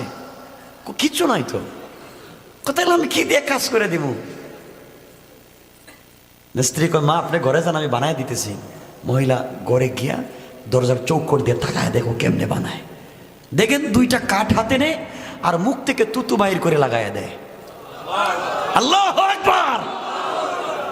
কিচ্ছু নাই, কোনো লোহা লাগায় না, দুই তক্তায় শুধু তুতু লাগায় আর ডিজাইন হয়ে যায়। সুবহানাল্লাহ লাগান, সুন্দর করে বানানো হয়ে গেছে। মা খুব সুন্দর করে বানাইছি, আপনার ছেলেকে এখানে রাখতে পারবেন। আল্লাহ রাব্বুল ইজ্জতুল জালাল ফেরাউনকে বলছেন, এই জিবরাইলকে বলছেন, উনি ছিলেন জিবরাইল, পরিচয় দিচ্ছি পরে। বলছেন, হ্যাঁ মিস্ত্রি। কি? আমার মুসাকে রাখবা এই কাঠের বাক্সে, যারা আমি নবী বানাবো, আমার বন্ধু কালিমুল্লাহ বানাবো, তার হাত পায়ে শক্ত লাগবে না? আল্লাহ তাআলা আমি কি করবো, আমার কাছে তো কোনো ফর্ম নাই। যাও জান্নাতুল ফেরদাউস থেকে স্পেশাল এক প্যাকেট আমার এই অলির জন্য, আমার পয়গম্বর মুসার জন্য, বাচ্চাদের জন্য আমি বানায়া রাখছি জান্নাতুল ফেরদাউসে। এক সেট তোশক কম্বল, ওগুলো নিয়ে এসে বিছাইয়া দাও। দিছেন, বিছাইয়া দিছেন। এখন ছিলেন তো মুসা আলাইহিস সালামের মা, মুসা আলাইহিস সালামের মায়ের কোলে। তিনি বললেন, মিস্ত্রি বলছে আমার কোলে দেন না, আমি আপনার বাচ্চাকে এই বাক্সের ভিতরে রাখি। আল্লাহ ডাক দিয়ে বলছেন, ও মিস্ত্রি, যাকে তুমি কোলে নিচ্ছ সে আমার পয়গম্বর কালিমুল্লাহ, তোমার শক্ত হাত দিয়ে ধরবা না,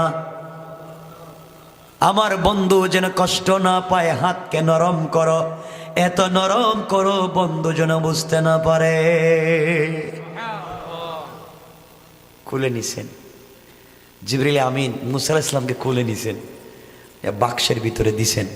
আল্লাহ বলেন, বাক্সের ভিতরে রাখলেই যদি, মুসা তো গরম হবে না, মুসা গরম না ঠান্ডা মানুষ, বাচ্চা থাকতেই তো গরম হওয়ার কথা। যদি রাখার পরে কান্না শুরু করে দেয় তাহলে তার এক ঝামেলা। আল্লাহ বললেন, ও জিবরাইল, তুমি এক কাজ করো, আমার এই বন্ধুর বাক্সের ভিতরে একটা ফু দাও, ফু দিলেই ঘুমাই যাইব। সুবহানাল্লাহ বললেন না? ফু দিলেই ঘুমাই যাইব, একটা দাও না, ঝাড়ফুঁক করে দাও। দিছেন, মায়ের কোল থেকে আইনা বাচ্চাকে শোয়াইতে ঘুমাই গেছে। না সুবহানাল্লাহ, এটা আগামী বছর করে লইব। সুবহানাল্লাহ। এবার মুসা আলাইহিস সালামের মা বলছেন, বাবা তুমি কে, তোমারে চিনলাম না। এবার মিস্ত্রি ডাক দিয়ে বলছেন, মারে আপনি আমাকে চিনবেন না, আল্লাহ আমাকে আসমান থেকে পাঠাইছেন মিস্ত্রি হিসাবে, বক্স বানাইয়া দেওয়ার জন্যে। আমি দুনিয়ার সাধারণ কোনো মিস্ত্রি না, আমি হলাম আল্লাহর একজন রহমতের ফেরেশতা, হযরতে জিবরাইল। একটু শান্তি পাইছেন? ও জিব্রাইল এখন কি? কয় এখন এটা আপনি নদীতে ছেড়ে দিবেন। বাক্স? আমার ছেলে কাঁদবে না। কয় কান্দার কোনো কারণই নাই। বাক্সকে এমনভাবে সিন্দুক বানাইছে যে এই দেশের কোন মিস্ত্রি এভাবে বানাতে পারবে না। মানে এই দেশের না, ওই সময়কার দেশের কোন মিস্ত্রি এভাবে বানাতে পারবে না।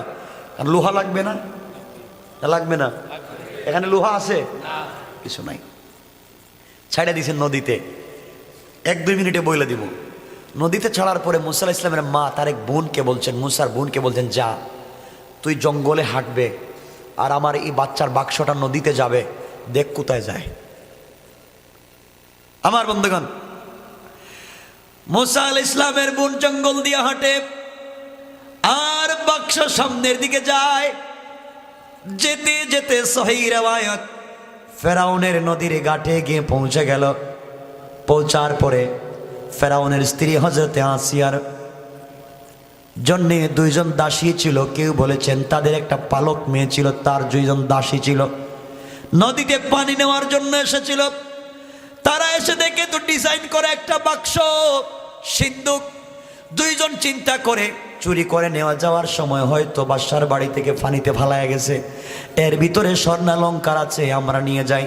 আর একজন বলে যদি ধরা খাই তাইলে তো আমাদের মাথা কেটে দিবে, এর চাইতে ওটা নিয়ে যাই ফেরাউনের স্ত্রী আসিয়ার সামনে নিয়ে আমরা খুলব। 2 জন মিলে সিন্দুকটাকে কান্দে উঠালো। মুসা আলাইহিস সালামের বোন দৌড়াইয়া মার কাছে এসে বলে, মা, যার বয় আমরা নদীতে বাসাইয়া দিছি হের ঘাটেই লাগছিল, ওর 2 দাসী উঠাইয়া বাড়িতে নিয়ে যায়, না জানি আমার ভাইয়ের মাথাটা হয়তো কাইটা ফেলাইছে। মা বলে দিলেন, মেয়েরা যা ওখানে গিয়ে দেখ কি করে। ও বাড়ির সামনে দাঁড়ায় আছে।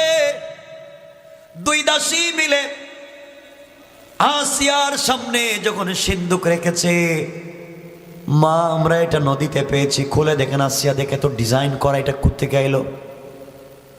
খুলেছেন, খুলতে দেরি হয়েছে। আল্লাহ আগেই মুসাকে, ছোট মানুষ, ওহি করে দিলেন, মুসা ঘুমাইছিল এতক্ষণ ছিলাম মায়ের কোলে, এখন সিন্দুকের ভিতরে।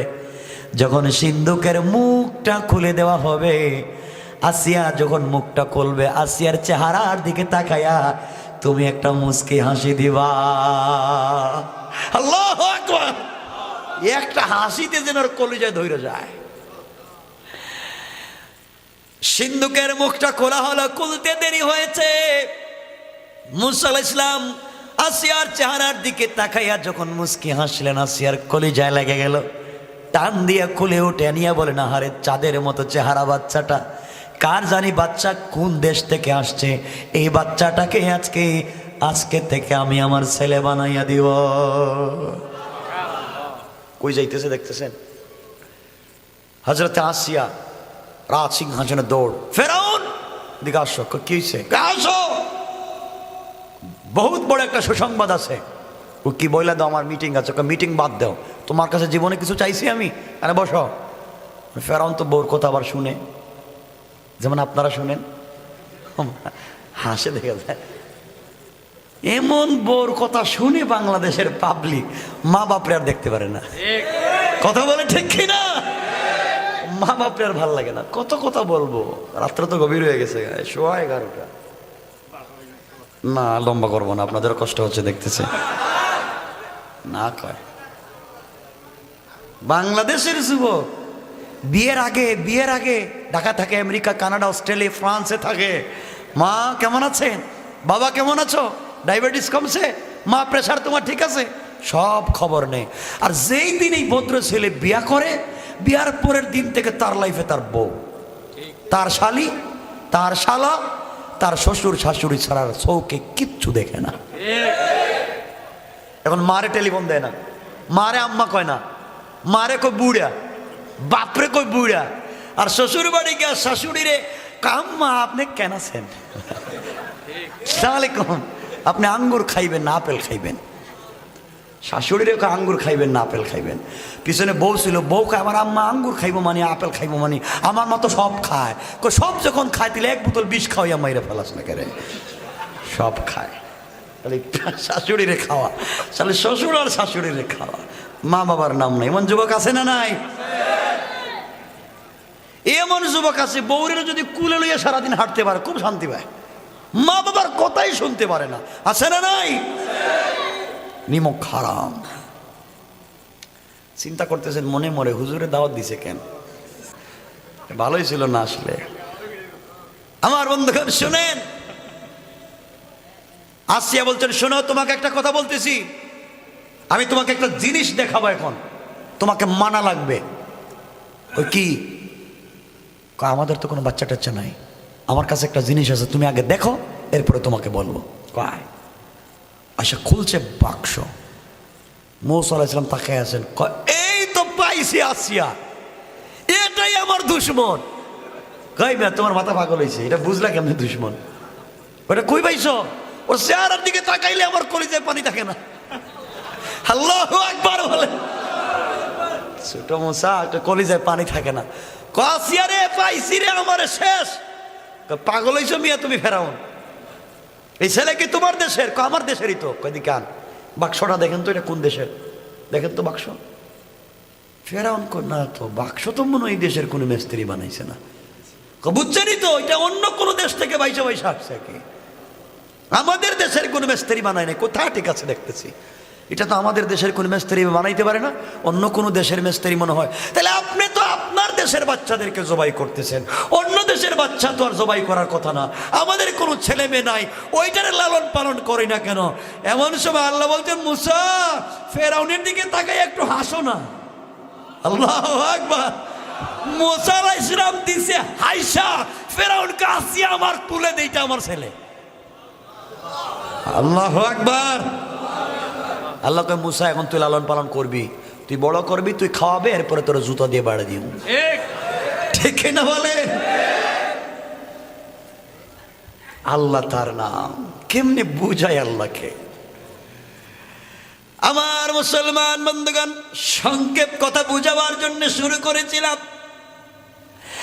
এক পর্যায়ে ফেরাউন বলল আসিয়ারে, ছেলে যে সুন্দর দেখতে, চেহারা যে স্মার্ট, আর কোনো কথা না, এটা আমাদের ছেলে, ও বড় হবে আমাকে আব্বা বলবে। আল্লাহকে আব্বা ডাকাইতেছি, দেখ তারা আব্বা ডাকবে, ও আমাকে আব্বা ডাকবে, আমার দেশের মালিক হবে।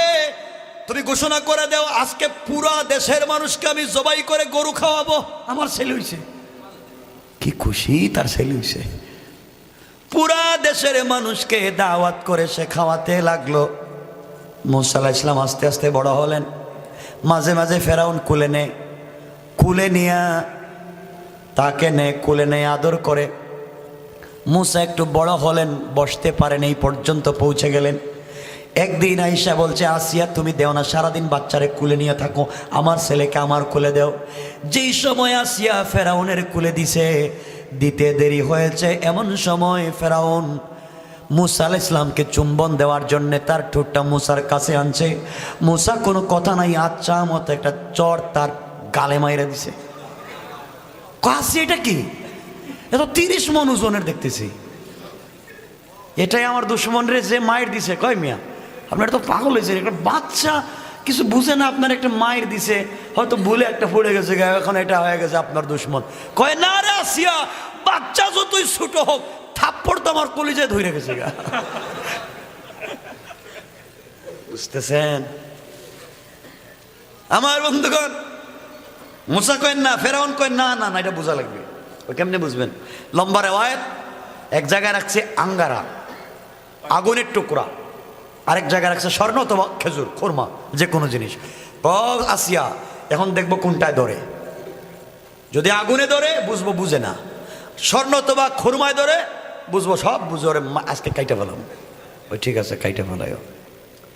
মুসা আলাইহিস সালামের সামনে যখন সব রাখা হয়েছে, এমন সময় মুসা আলাইহিস সালামের হাত চলে যাইতেছিল স্বর্ণের দিকে অথবা খোরমার দিকে।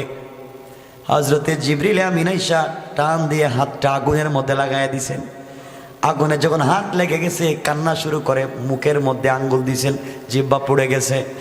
হযরতে আসিয়া ধাক্কা দিয়ে ফেরাউনকে মাটিতে পালায় বলেন, তুই একটা গাধা, এটা বাচ্চা ছেলের জিন্দেগি নষ্ট করে দিতে চাইলে কিচ্ছু বুঝে না। আসিয়া বুঝলাম, আগুন বুঝে না, স্বর্ণ বুঝে না, কিন্তু থাপ্পড়টা তো এখনো মনে আছে। সব বুঝলাম কিন্তু থাপ্পড় তো বলতে পারি না, আমার তো এখনো মনে হইলে ঘুম আসে না। আল্লাহ কয় এভাবে সাইজ করবে। আমার বন্ধুগণ, যাক, কথা হচ্ছে সংক্ষেপ, বোঝাতে চাইলাম যে আটকাতে চাইলো, হেফাজত করলেন কে? এইভাবে আমার মুসলমান বন্ধুগণ, উম্মে জামিল আমার নবীর সামনে বসে, আমার নবীর সামনে দাঁড়ায়া জিবরিল আমি হযরতে আবু বকরকে বলে, আবু বকর, তোমার বন্ধু মুহাম্মদ ইবনে আব্দুল্লাহ কোথায়? তোমাকে দেখি, মুহাম্মদকে দেখি না। আবু বকর বলেন, আমার সামনে নবীজি বসা, নবীজিকে দেখি, কিন্তু উম্মে জামিল দেখে না। যখন বলার দরকার নাই, চলতে থাকুক। আমার বন্ধুগণ, উম্মে জামিল বলে, শোন রে আবু বকর, হাতের মধ্যে 2টা পাথর নিয়ে এসেছিলাম মারবার জন্য, পিটাবার জন্য, কিন্তু মুহাম্মদকে পাইলাম না। তোমার বন্ধুকে জানাইয়া দিও, ওকে যেখানে পাইব ওখানে সাইজ করব। নবীজি শুনতেছেন নি? কথা কন না কেন? উম্মে জামিল আমার নবীকে গালি দিয়া যখন চলে যায়, আবু বকর চোখের পানি ছেড়ে বিশ্বনবীকে জড়াইয়া বলছেন, ইয়া রাসূলুল্লাহ, আমি আপনাকে দেখি, আপনার কোরআন তিলাওয়াত শুনি। উম্মে জামিল আপনাকে দেখলো না, আপনার তেলাওয়াত শুনলো না, ব্যাপার কি? আমার নবীজি বললেন, আবু বকর রে, আল্লাহ বলেছেন কোন দুশমন যখন আঘাত করতে আসবে, ওই সময় কোরআন থেকে তিলাওয়াত করতে থাকবা।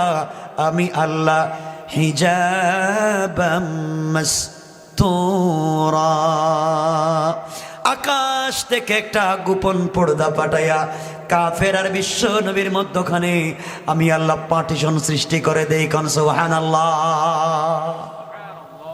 এই জন্য পার্টিশন সৃষ্টি হয়েছে, উম্মে জামিল আমাকে দেখতে পারে নাই। আমার বন্ধুগণ, আলোচনা লম্বা, রাত্র 11:30 হয়ে গেছে। গানে থাকুক, আলোচনা অনেক লম্বা। এখন আবু লাহাব এবং উম্মে জামিল মিল্লা রসুলকে মারার জন্য যাচ্ছে একসাথে। আর উম্মে জামিল বাসায় গিয়া তার 2টা ছেলে উতবা এবং উতাইবাকে বলছে, শোনো, তোমরা এখন যাও মুহাম্মাদের সামনে গিয়া, মুহাম্মাদের সামনে দাঁড়াইয়া বলো তাকে পিটাও আর তার 2টা মেয়েকে তালাক দাও। নাউজুবিল্লাহ বললেন। এখন তারা যাচ্ছে রসুলকে মারার জন্য, পিটাবার জন্য, 2টা মেয়েকে তালাক দেওয়ার জন্য। কথা এখানে রেখে দিলাম, আর আলোচনা অনেক লম্বা, ওই জায়গায় গেলে আসবে আল্লাহ কেমনে ধ্বংস করলেন। সুতরাং আর লম্বা করতে চাই না, আমার জন্য দোয়া চাই, আপনাদের জন্য দোয়া থাকলো। রাত্রে 11:30।